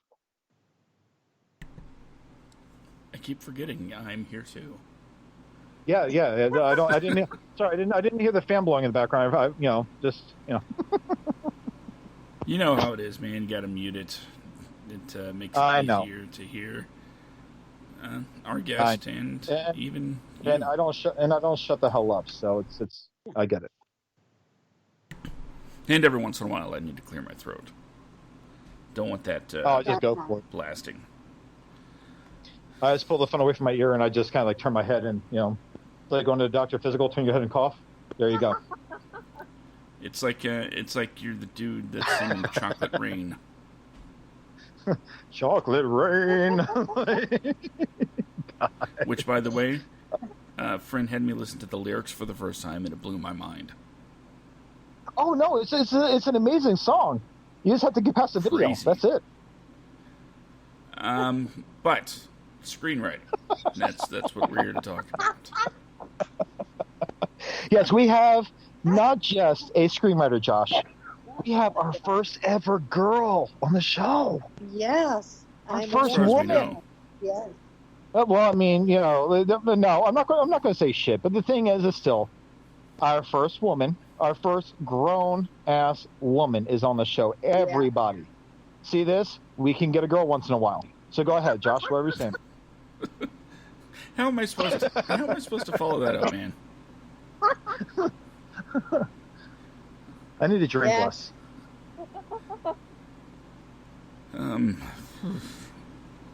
Okay. I rediscovered my six-pack. So, I mean, we've covered let's see, career advice, even a little bit of what annoys you the most about certain aspects of moderating a Facebook group full of screenwriters and, for lack of a better term, wannabe screenwriters. Because, I mean, how often do you see, I have a great idea. Which one of you can write it? Oh, my God. Oh, God. I'm not even a moderator of the group, and I see it all the damn time. It drives me crazy. Yeah, I cringe. I'm always like, how much? How much, Amy? Oh, no, we want you to write it for free. No. I gave you the idea. That should count for something. No. That's payment enough. Not happening, baby. Not on my account. And you just want to snap back with, fella. You just, assuming it's a guy. You just put an idea out in public, which I'm sure you didn't copyright or do any sort of thing to protect your idea. So right. It may get made, but you won't have anything to do with it. And then they bitch about it later. And can I say this real quick? There was actually, I think Josh, you were actually in that comment stream with me. There was something I said, and the guy ended up deleting it because of my comment. Sue, you know me as far as a member of the group. Uh-huh. I do my utmost to be respectful as much as I can be within my wherewithal to do so. Uh-huh. It fades once in a blue moon. But there's a guy that actually posted something like this, like, oh, I have an idea. Well, great, what's the idea? Oh, PM me. Okay, well, I PM'd him. And then he just kept going with other people, like, oh, well, I didn't get any responses yet. I was like, I just messaged you and you responded to me. Yeah. Like, okay, well, but it's like, I told him, like, well, you didn't offer any insights. Like, I didn't get a chance to read your request yet. But I get how it goes. You're looking for a writer, so I'm going to leave it alone. Now, how much does it pay? Because what he sent me was like a PDF. It was 10 pages long, I think. But I read the whole thing. It was bad. It was so bad.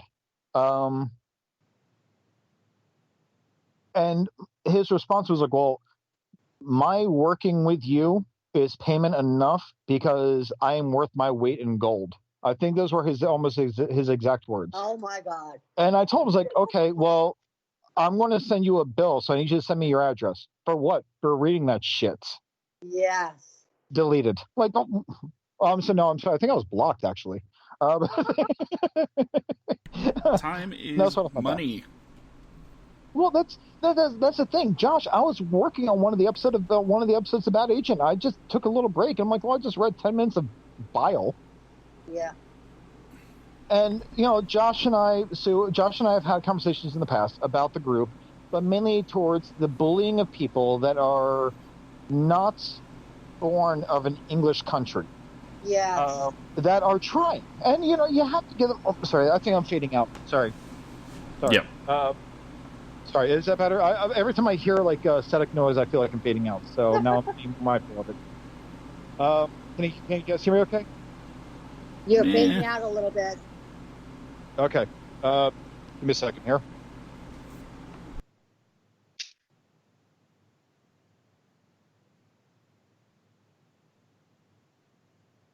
Did we lose you? 1 second. Okay. All right.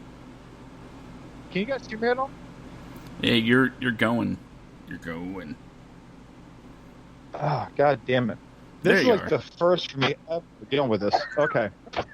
No, this is like seriously the first time I've ever dealt with this to this like amount. But and I'm the one with MacGyver internet.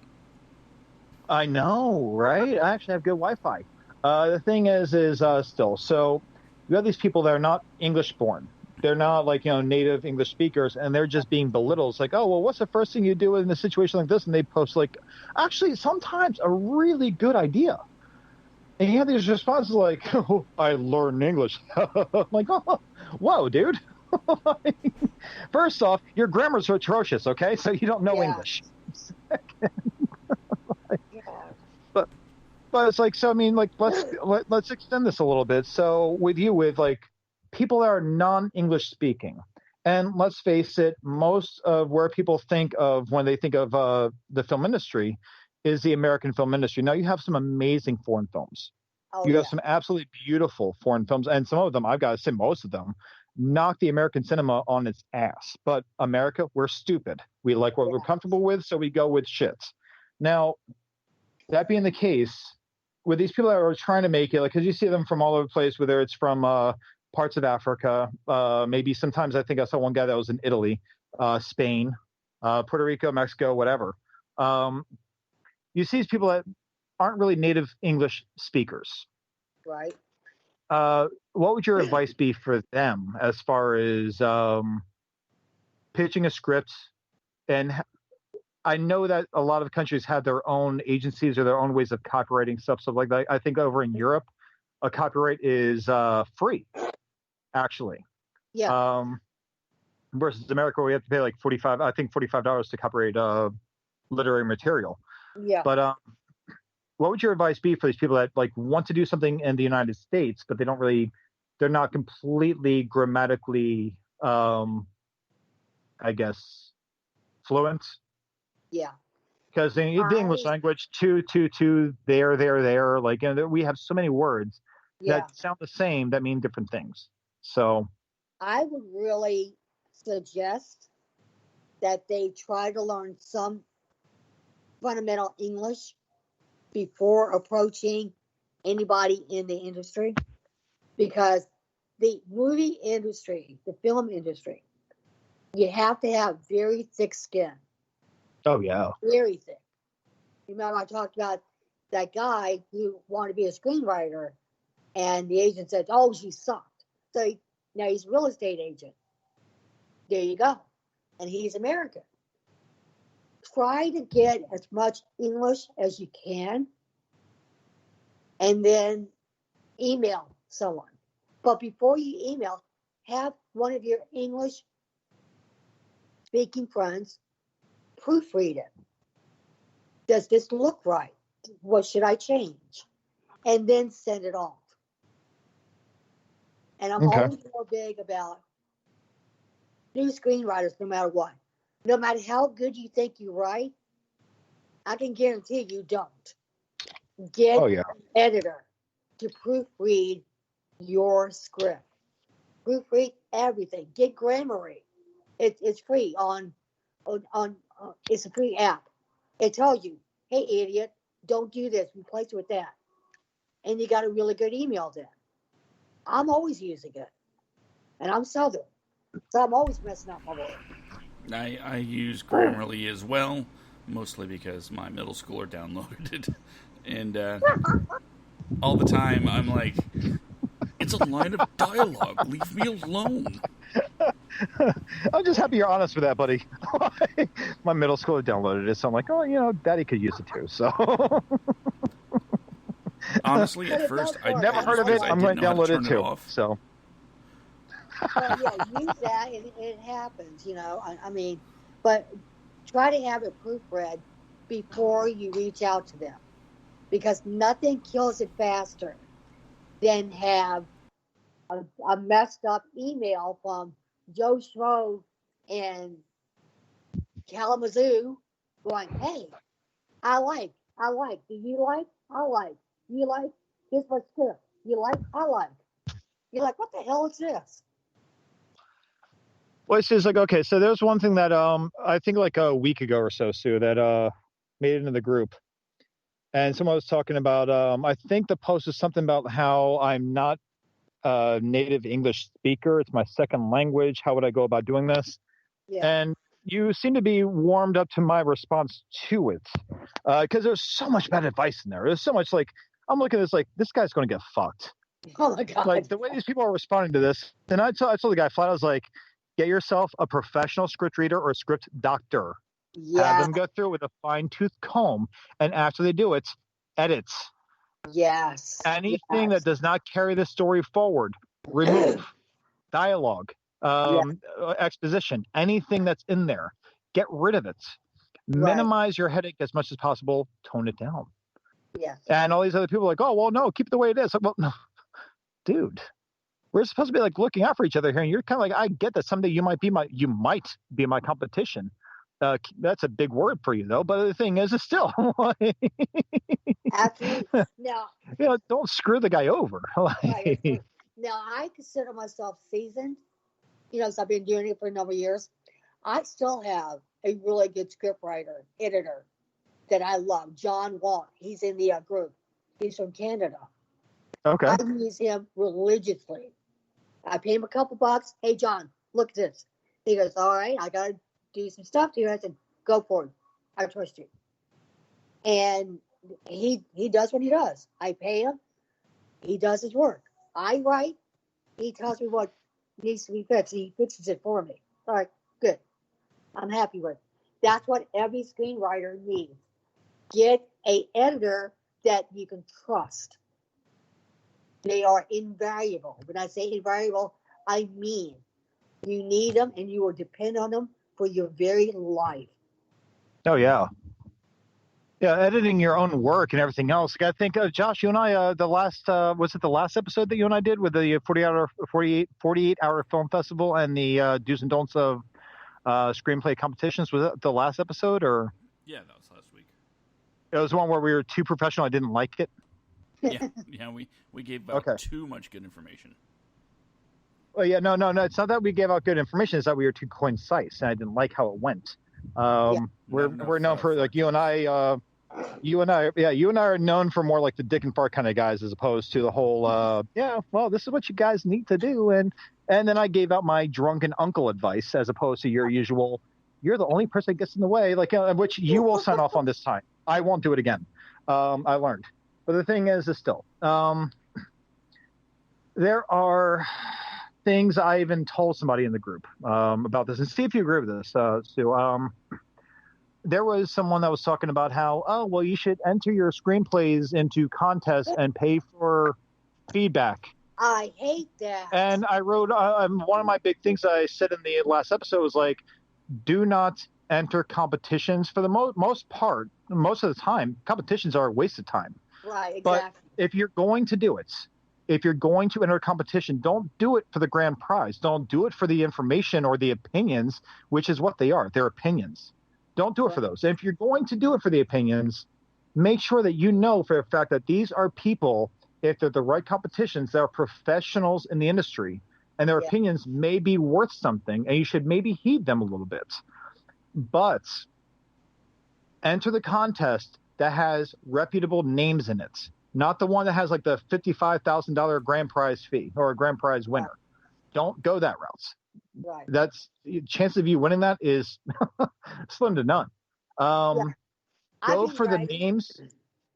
Go ahead. I'm sorry. I've been writing for going on 8 years now.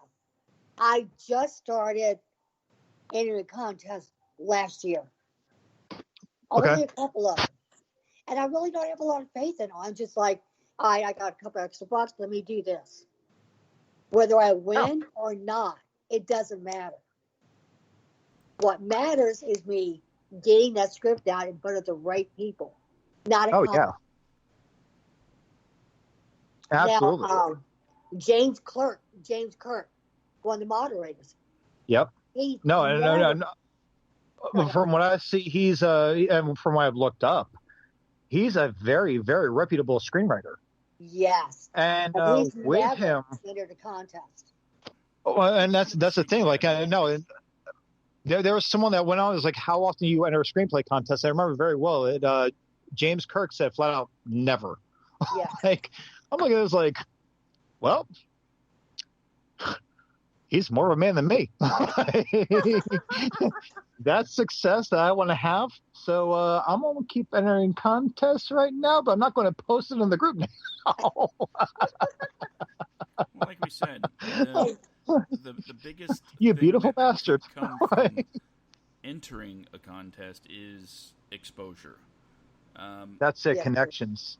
That's it. If you want to put yourself out there like that, make sure you're confident in your ability. If you have even the slightest doubt, or if you are going to be completely crushed by not winning, because chances are, no matter what your script looks like, it could be the best formatted, best story anybody's ever seen, chances are it's still not going to win for reasons. Absolutely. So, entering something with your heart set on winning and only can only lead to disappointment and disenfranchisement of your dreams. So you got to have that chutzpah to really understand, I'm entering a contest, but I'm not doing it to win. Play to win, but don't do it for the prize. Yeah, be okay with being the last kid chosen in a baseball game. Absolutely. Well, and here's the other thing, and here's the biggest part that people don't realize about the screenplay contests. When you enter one, don't stop writing your new scripts. Enter the damn script and forget about even entering the script. Move on with your life. Yeah, absolutely. Just put it in there. Move on. Yeah. Work on whatever you have going on now. You will eventually hear yay or nay. Absolutely. I entered, I entered 4 or 5 screenplays into just a free online screenplay contest. I didn't take it seriously. They're all protected. I'm not worried about them at all. But I was curious. And I had some really what I thought were like just sure, like, I should probably get like, at least some kind of ranking with this. I don't do it for that. Just like one of those, I held more expectations over the one that actually got a higher placing. Yeah. The one of all of them is, I've spoken, like Josh, you've read it, Infectocalypse. It's about a bunch of dumbass guys who were the drunken co-authors of a zombie apocalypse survival guide. They don't remember a damn thing about what they put into the survival guide. But they're helmed as the hometown heroes when a zombie apocalypse actually hits and a zombie kills the legitimate author of the survival guide, the guy that knows it in and out. He's killed first just by chance. So these 2 guys are stuck having to guide a band of survivors through a zombie wasteland. Oh, wow. So it was just something to make me laugh. I was drunk when I wrote it. I don't remember writing half of it. But the thing is, like, I'm curious how this is. I put it in there, whatever. And out of, I think, 14,000 entries, it is in the top 1,000. Like, how the hell did that happen? Like, it was, I didn't think it was that good. And it is definitely, because I even, like, made fun of PC culture a little bit, where guys like, oh, my God, it's a zombie. And the girl's like, could you not call them zombies? That's really rude. And the guy's like, I'm sorry, the living impaired, okay? Like, I love it. now, could you please go shoot the living impaired in the head and make them living impaired for fact? Like, but I got feedback on it already. I don't know if I told you about this, Josh. I got feedback on it, and the guy that gave me the feedback said that when it's hysterical, he could not stop crying because of how funny it was. And the one scene where it started seeming like it's only a half-hour TV pilot-sized script. It says, and then the one scene where it got real, he's like, I almost started tearing up over the emotion behind it. And then I started laughing hysterically the next scene. I don't know what the hell it's supposed to be. It's bipolar. It's like, well, it's a drunken script. I think I might have been listening to The Cure a lot, like Adam Sandler on Wedding Day Wedding Singer when I was writing it. So I don't know. But no, it's like as far as James Kirk goes, like no, I've seen him post things. Things that he posts are extremely knowledgeable, and it's one of those deals where I am a big fan of not hounding people that are more successful for me. I like to earn my own meals. But he's a great source of insight. He's a fantastic source of insight.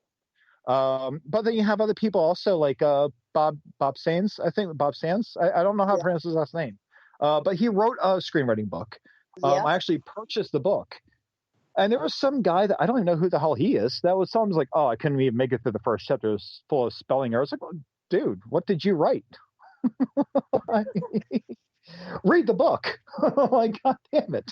It was good. It was actually very insightful. Like, I mean, it's not my top, and it's don't say it disrespectfully. It's because I'm sorry, David Trottier always will hold a special place in my heart with the Bible. Yes. But with that, he's in my top 5 easily. Oh, absolutely. Well, I mean, Bob Sands, he was very knowledgeable. So it was like, I mean, I would definitely love to even like post this episode in the screenwriters group and tag these people I'm even talking so highly of, because I really admire what they do and what they offer as advice. Absolutely. But it's like, so when all this goes down, you know, with you've been writing for 8 years. You've been doing your own thing. You've had your share of, Josh, bad agents. Get it? You've had your share of just, I'm in my room, thank you. The thing is, I'm laying in my bed. You can't stop me. But the thing is that you've had your share of these horrible agents. You've dealt with like the Time to Make the Donuts guy personified as a literary agent, which is, I'm sorry, Sue, those are bragging rights right there. I can't talk of making donuts. That's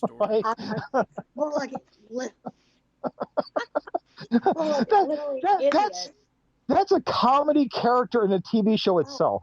I mean, come on. That would have like made the show Entourage right there. Ari Gold. I'm making donuts right now. What do you want?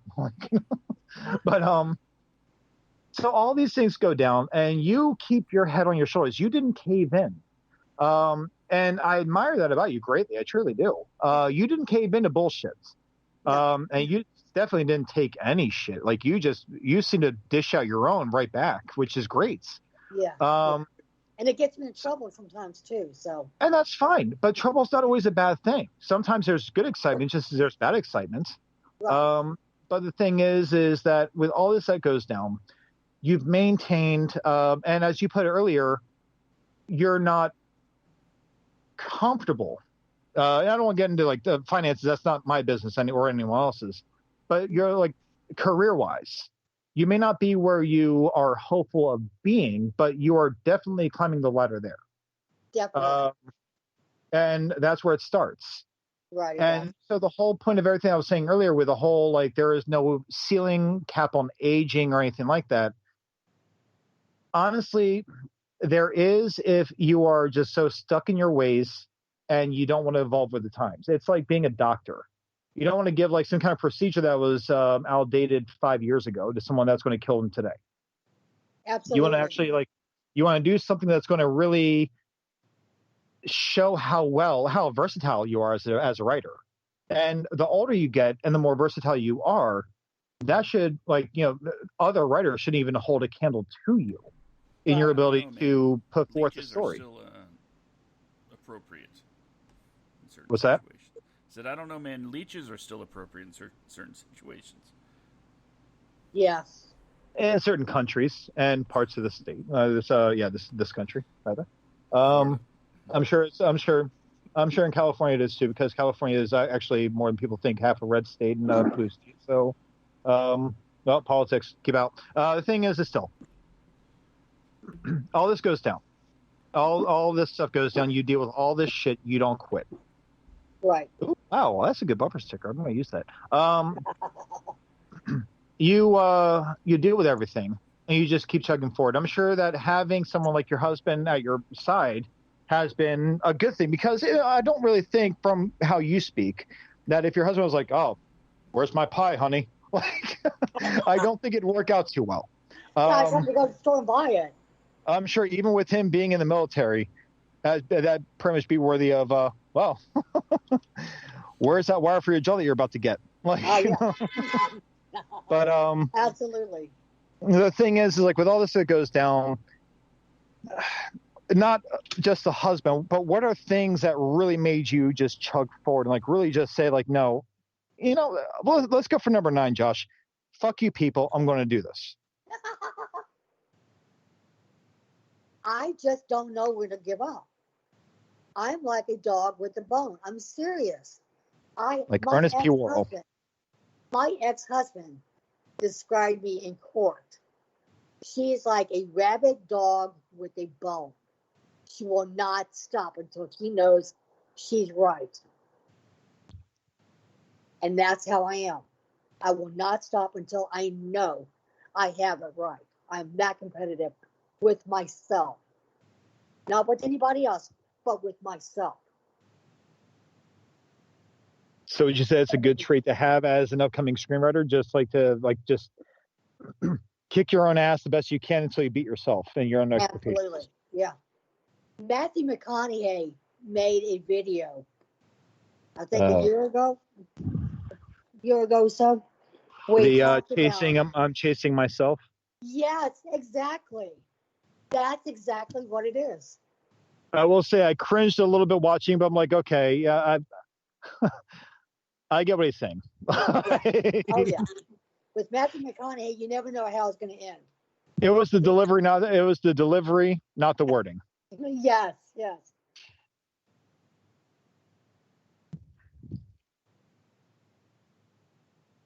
And that's really what counts. No, yeah. So I mean, and that's my big thing. Like, I mean, it's like there's a lot of people that I think like kind of undermine themselves on such a severe level that they and not just undermine themselves, but they discount themselves so much. Oh God. And you can be hard on yourself. That's fine. Be hard on yourself. You need to be. And sometimes, yeah, you need to know when to put your own ass in check. Yeah. But there are the people that don't do that. That are like, oh, well, this is the greatest script you'll ever read. It's like, not really. I have read Clerks too, and I think that's the greatest script I've ever read. But okay, like, I'll read it and like, oh, well, this is. It took me 3 weeks to read it. It's not much of a page turner. Like, what'd you think about the first 5 pages? Like, that took me a week to get through the first 5 pages. The rest is fine. Absolutely. But well, I was just curious about like your thoughts on that whole thing. Like, I mean, just so pretty much the hell of the world, beat your own drum and dance to that beat and just have a good time doing it. Absolutely. But know when you're doing things, you're not living up to par with yourself. Right. Also, you have to be disciplined. Like, I keep my laptop down in the kitchen, in the dining room. So I get up every morning, I walk the dog, feed him, get a cup of coffee, and I sit at my laptop. I'm not kidding you. No TV, no nothing. Sit at my laptop, and I type. From the minute I wake up, take breaks, walk the dog, feed the dog, whatever, until I go to bed at night. We have dinner, he watches TV, and then I shut down around 10 o'clock. So from 7 in the morning till about 10 o'clock at night, I'm focused on my writing. In between walking the dog and all the other stuff, I'm focused on my writing and what I need to get done. That makes any sense? No, it does. And I do have one more question about that before, Josh, I give it back over to you here, buddy. There's something I read one time that someone had said that if you want to be a screenwriter, the best thing you can do in your career or whatever job you're doing before you become a full-time screenwriter is to save up at least 3 months' rents and quit your job. Now, your thoughts on the idea of just quitting a job to go into screenwriting and using that being broke as a motivation. What are your thoughts on that? I wouldn't do it. I wouldn't do it. I would not do it. Thank God I have a husband thank God I have a partner who is got a solid job, because if I had to go by my income, I'd be out there panhandling right now. I just want to make sure we're in like alignment with that, because I've actually gotten that advice a few times over the years. Like, well, if you want to be a screenwriter, then you need to just go ahead and save up at least like 3 months rent and just quit your job. I'm like, oh, well, I kind of like eating. Don't do it. I am not slightly, very, very slightly, but like 4 pounds overweight by not eating. So I enjoy eating. So it's good. It's good for me, and it usually tastes good most times. So the thing is, just it's one of those deals where I was curious about your thoughts on that. But Josh, is there anything, sir? My line of questioning is actually done. I feel like we covered a lot of shit here. Josh, is there anything you want to bring up here? I do. I don't think one should quit their job without having that, at least the very first check that can comfortably cover you for a while. At least go on unemployment. Like, get fired. Go on unemployment, then do it. No, you get fired, and then you go on unemployment. It's a little more difficult. Boom. I'm a screenwriter. I'm kind of fortunate, I guess, in that situation where I have summers off, so I can treat it like a full-time job during holidays and summer vacation, spring break, things like that. I work when kids are in school, so yeah, I'm I guess fortunate in that way, and I have been getting a lot of writing done, although. Focus might be a bit of a soft point for me right now, because most of my time is, okay, I get an idea, and then, I start working it out. Then I get another idea, and then I start working that out. And I get another idea. Just ideas constantly coming at me. Oh, you multitask. Bad Josh. And, inspiration comes from the weirdest places. Oh, me. God, yes. I thought, I'll think of a situation where I'm like, man, wouldn't it be great if this could happen, or if this could happen? That I'm like, hanging out with me. It can. I can write it. And I do. I have a book full of, potential ideas, whether it's characters, plots. I write things down, as I think you two do as well. But oh yeah, bar napkins come in handy. I wouldn't know. Last time I went to a bar was actually with you. With me? Oh, see, yeah. I am part of the story. Cool. And that was like 5 years ago. Oh, and by the way, I still have your birthday present sitting on my shelf. Then send that shit, okay? I Yeah, the shipping. I will pay for shipping. I will pay for my own birthday present. Don't think I haven't already. That's what you call a good friend. Girls gotta be flattered, man. Come on. Make me feel pretty. Fine. I will put it in the mail. Yeah.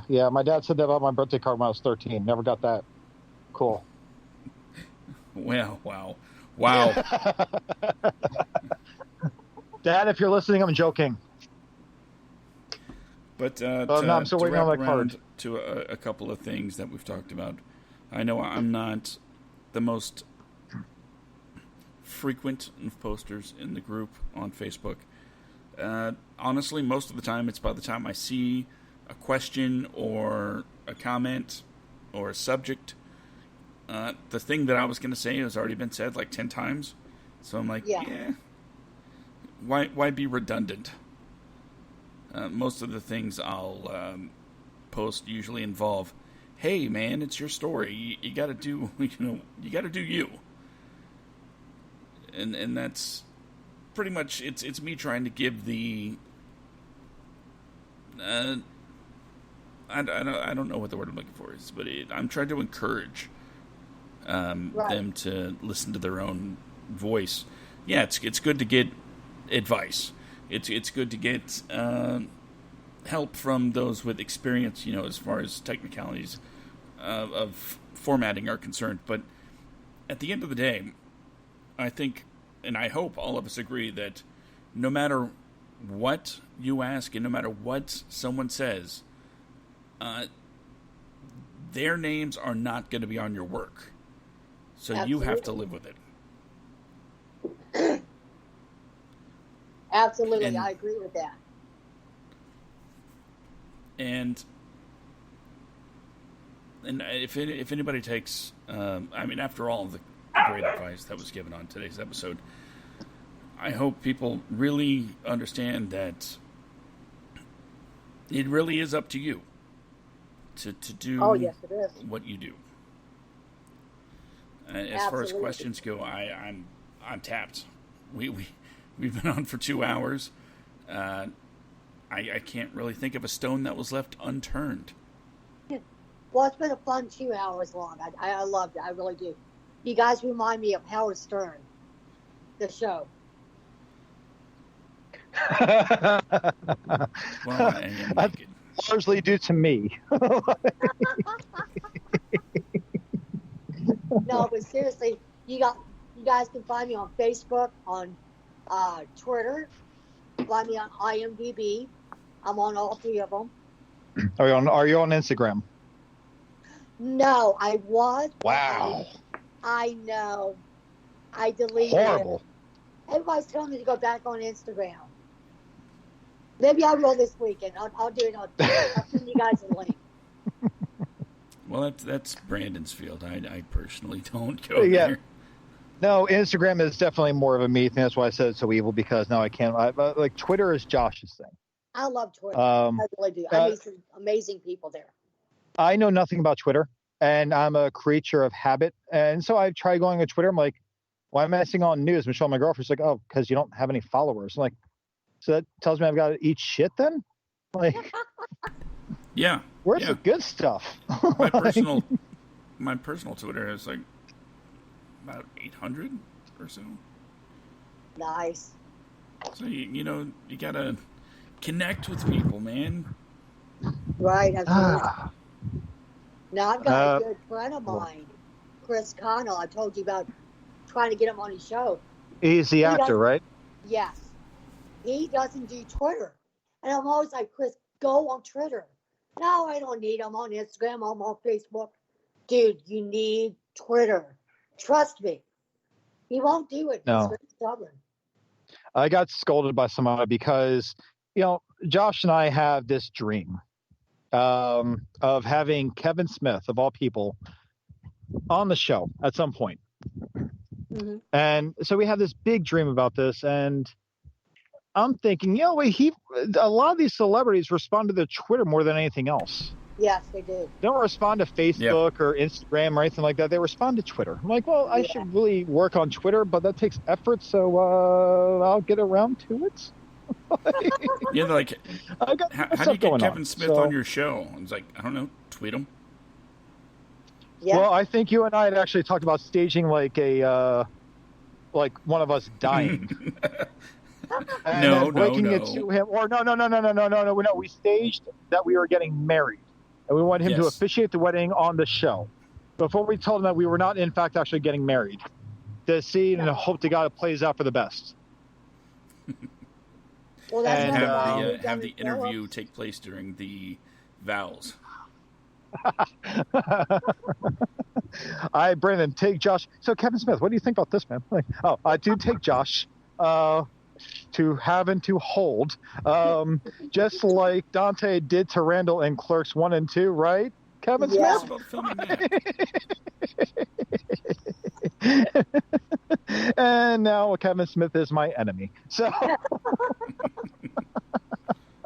not very often you have your idol since you were a kid growing up in New Jersey telling you to go screw yourself. So That seems like a very New Jersey thing to me. Yes, it is. We agreed. well, I lived in New Jersey when Clerks came out, and I remember it being all over the state because it was a big film, and it wasn't very common for a film to come out of New Jersey, especially when that was self-made. So I remember that very well. I was like, what, 12, 13 when it came out. But no, it's like, so I mean, no, as far as everything goes, I mean, it's just. So if you want, I mean, Josh, are you pretty much? You say you're done with your questioning. Like any questions you might have, you say you're pretty much on empty in the tank. Yeah, we once again did too good of a job covering things. But it was less sophisticated this time, so I'm happy with it. So that being the case, yeah, sorry. To a lot of these shows that come out, like a lot of these broadcasts and podcasts that come out dedicated to this it's like listening to AM radio. Yes. It's all easy listening. I'm like, oh, this is boring. Fast forward to the good part. Oh, he's just talking the whole time. There's no guests, nothing. So we're trying to differentiate ourselves a little bit. Absolutely. So you are now listening to the WADcast. Yeah, just whatever you do not go back and listen to our pilot episode. And if you do, definitely do not go to the very end sign-off phrase. You know, she I don't started the acknowledge interview with episode telling 1. us you can't. No, you can't. Then I will start this with, please do not do that. Yes, I'll think about it. But I'll just give you a lowdown. I thought, Josh and I, before we started this show, I thought it'd be hysterical to say something like, we just blew our wads in your ears. And then I said it. Instant regret. I'm like, oh, I don't feel good about that. I love it. But now that's the very first episode, our introduction to the series. But no, I'm reiterating what it was. I have not said that since for a fucking reason, man. And that's number 10. The thing is, like 15. Whatever. Okay. You know what? I've had like 2 beers since we started this show, and I had a beer and a shot before I did that video to promote the show earlier. So you know what? I'm allowed to have my fun. Okay. It's Saturday. Girls got to have fun on the weekends. Okay. I never get a weekend off. Don't judge me. So no, Sue, I'm pretty much done my questions too. I just want to wrap this up by saying that I cannot appreciate your time and even your patience with the technical aspects of things between, are we going live? Are we not going live? Oh, we're disconnected now since we're live. Oh, we got to get her back on the show. Like, I'm sorry for all that. I think it's on my end too. So my laptop messed up on me. So I was like, oh my God. No, it's fine. It's just like, no, I'm just saying, it's like, I mean, your patience has been absolutely very much appreciated. I absolutely adore the fact that you've just like tolerated all this mess so far. And the fact that you can actually stomach a conversation with us for, damn near 2 hours now. So, I mean, that's good. That's usually like when we have girls at bars, like, just like, now walk out. So, but you're our first real live girl on the show. Like I said, Mom, told you so. Well, let me just end this with a little thing here. A few years back, my husband and I went to an Army ball, military ball. Yeah. And the women were giving me an attitude. I couldn't get a salt shaker handed to me. That's how bad the attitude was. So I said, screw this. Well, actually, I said, F this. And at the hotel where we had a military ball, they also hosted the Star Wars, Star Trek convention. So in the hotel bar, they had Klingons getting drunk. Oh, that's awesome. I went outside. I said, screw this. I'm gone. And I went to the hotel bar, and I got drunk with the Klingons. There's nothing My wrong with that. That's husband- magical. My husband and the sergeant major and the first sergeant and the general and all of them came out. They joined me in the Klingons. We all got drunk. I was the only wife who actually went out there and got drunk. I want to do All the that. other- Yeah. I want to get drunk with Klingons on a Romulan ale. That'd be amazing. Oh my God, I loved it. It was so hysterical. But yeah, that's that's what this show is basically about. It reminded me of that and how it sort of mixed into it. It was fun. Okay. Thank you very much. Well, no, and like I said earlier, and we extend this to all of our guests. You are always welcome to come back and hang out with us if you ever want to. Yeah. And of course, unfiltered. I only use multiple F words because you stole mine. And then I slipped, and I was like, well, fuck it. There's like number, 10. I am counting, Josh, okay? But why? Fuck it, 11. The thing is still, we try to keep I don't want to say tight ship. We definitely don't run a tight ship at all. It's at least like a ship that floats. And right now we have a fairly late start in the field. And is finding success in doing it. It's never too late to do your shit. It's never too late to really chase after things. And it is never too late, and this will be 12, Josh, to tell people to go fuck themselves when they have like negative opinions over what you want to do. Absolutely. This show is so just like NC-17 now. Oh yeah, we're definitely kicked off iHeartRadio. Yep. No. We make showgirls look good right now, buddy. Right. This seems like Elizabeth Berkley over here is somewhere like doing her thing in the pool again. Oh my God. Then we'll be fine. Well, that was graphic. Go for it. Back when Irma hit us, we lost everything, and then a year later, I had open heart surgery. Oh wow! And then I had a mild stroke on the table. And I'm fine. I'm perfectly fine. I'm normal. But I never gave up, no matter what happened. I never gave up. And those are reasons that people give up for much less than that. Like you said with the real estate guy. Oh, this sucks. Oh, well, I'm going home. It's Cartman. Screw you guys. I'm going home. Like that's what it came out to with that one. But the fact that you're still chugging away with it, you're still busting your ass as much as you can. Mm-hmm. And you're doing everything you can to be this strong, independent woman in this field. Doing your thing. It doesn't matter if you could or cannot make this with your husband's help, not to undermine it at all. Right. But the fact that you are still putting yourself out there, still, amidst, I'm sure, constant rejection at times. Yeah. But you're still out there and you're busting your ass. Yeah. Shows that you have a big set of lady balls that you're just rocking out. Absolutely. And that's how it should be. You have to, basically. And that's great. And that is things that people need to hear. These are things that people need to understand, that it doesn't matter what sex, what sexual preference, what race, what anything you are. That future is there if you bust your ass. Nothing ever, the whole saying, all things come to those who wait. It's bullshit. That's not the case. You can sit on your ass like, oh, I've got the script. It's on my computer. I'm going to wait for the cloud to pick it up and for a producer to reach back to me and say, this is the greatest multi-Oscar winning script I've ever read. That won't happen. You've got to bust your ass. Right. You so, have to go outside and do it. Sue, don't see it. Go ahead. Where can people follow you? And I'll post these things after I update, because I didn't get a chance to update the website earlier. Where can people follow you? Your personal stuff, and are you public? Are you not public on your social medias? Things like that.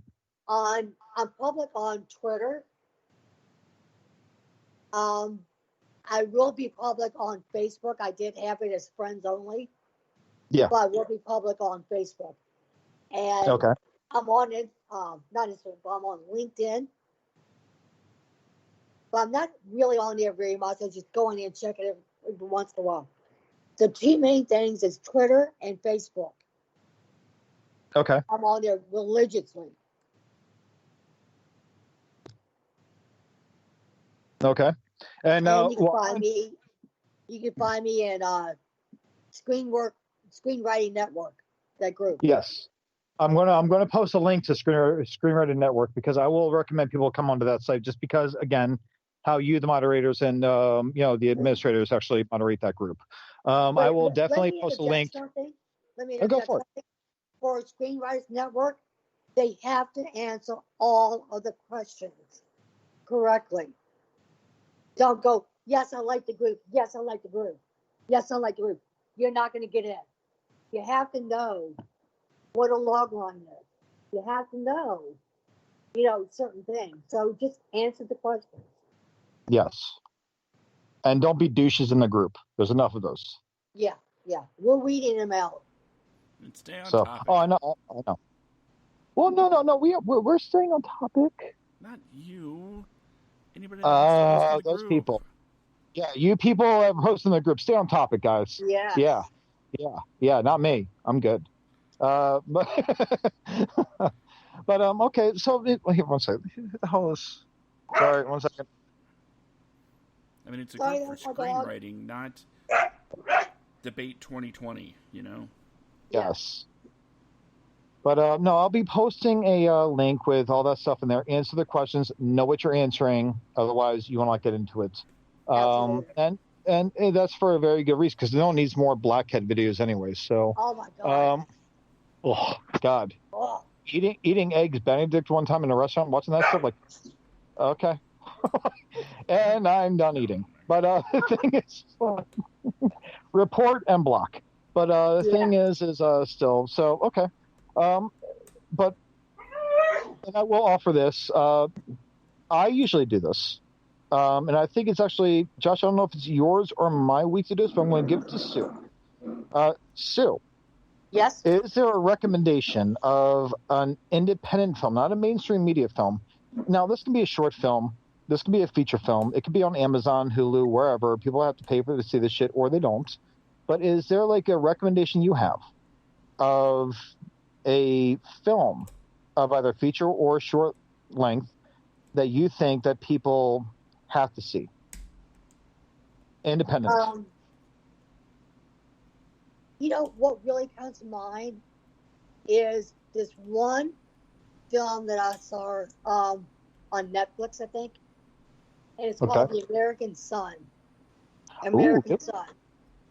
It is really a come to Jesus moment. It hit me very profoundly. Son. It talks about all the racism and stuff that happens between a biracial couple and their son being missing and the police. Yes. It is really one of the best. No, I've seen the film. It's amazing. So, okay, well, there you go. The recommendation of the week, this time by our special guest, Sue M Swank, American Son. Now, I'll be posting the trailer for it on our website, along with a quick synopsis of what it's about. Mm-hmm. And there's a recommendation of the week, everybody. And Josh, do we start the sign-up process now, or what do we do?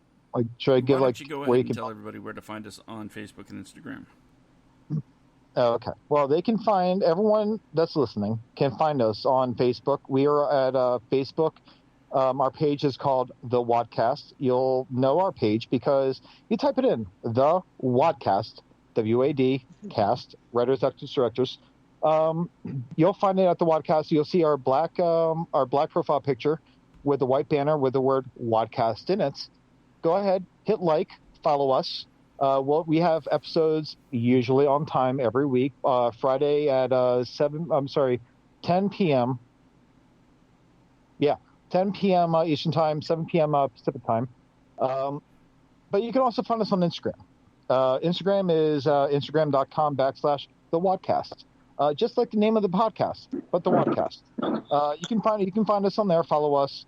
I have definitely slouched quite a bit with updating Instagram because, I am more of a Facebook person and I'm lazy and busy. So bad mixture. This is true. So, yeah, see? But I'm still writing, Josh. I just don't update social media, so fight me. But then there's also our website, thewadcast.com. It has all the links to our social media that we just give out every week anyway. And all you have to do is go to the website, go to the bottom of the page, click on each one, hit like. Don't be like me. Don't be lazy. Be a doobie. Don't be a don't be. Follow. Subscribe. Like. Enjoy us. Cherish us. Love us. We are here to stay. Now, on our website, we have all of our past episodes, all of our past guests, everything that we've loved and adored about spending time with all of you fine people. Just go on there, check it out. Give it a look-see-poo. Read the About Us. Learn about mine and Josh's love history with writing and also with each other in the most heterosexual, mostly of ways. Now, Josh, would you like to close out? I didn't say that. I'd like to remind everybody, you can follow us on Twitter at WADcastPod. You can follow me specifically, because Brandon doesn't tweet, at Skit Comic. I'm working on tweeting, okay? I don't get chased by a cat named Sylvester, so I don't tweet that much, okay? And if you like the sound of my voice, you can listen to more podcasts from Simicore Studios, such as The Backstage Slam, The Netflix.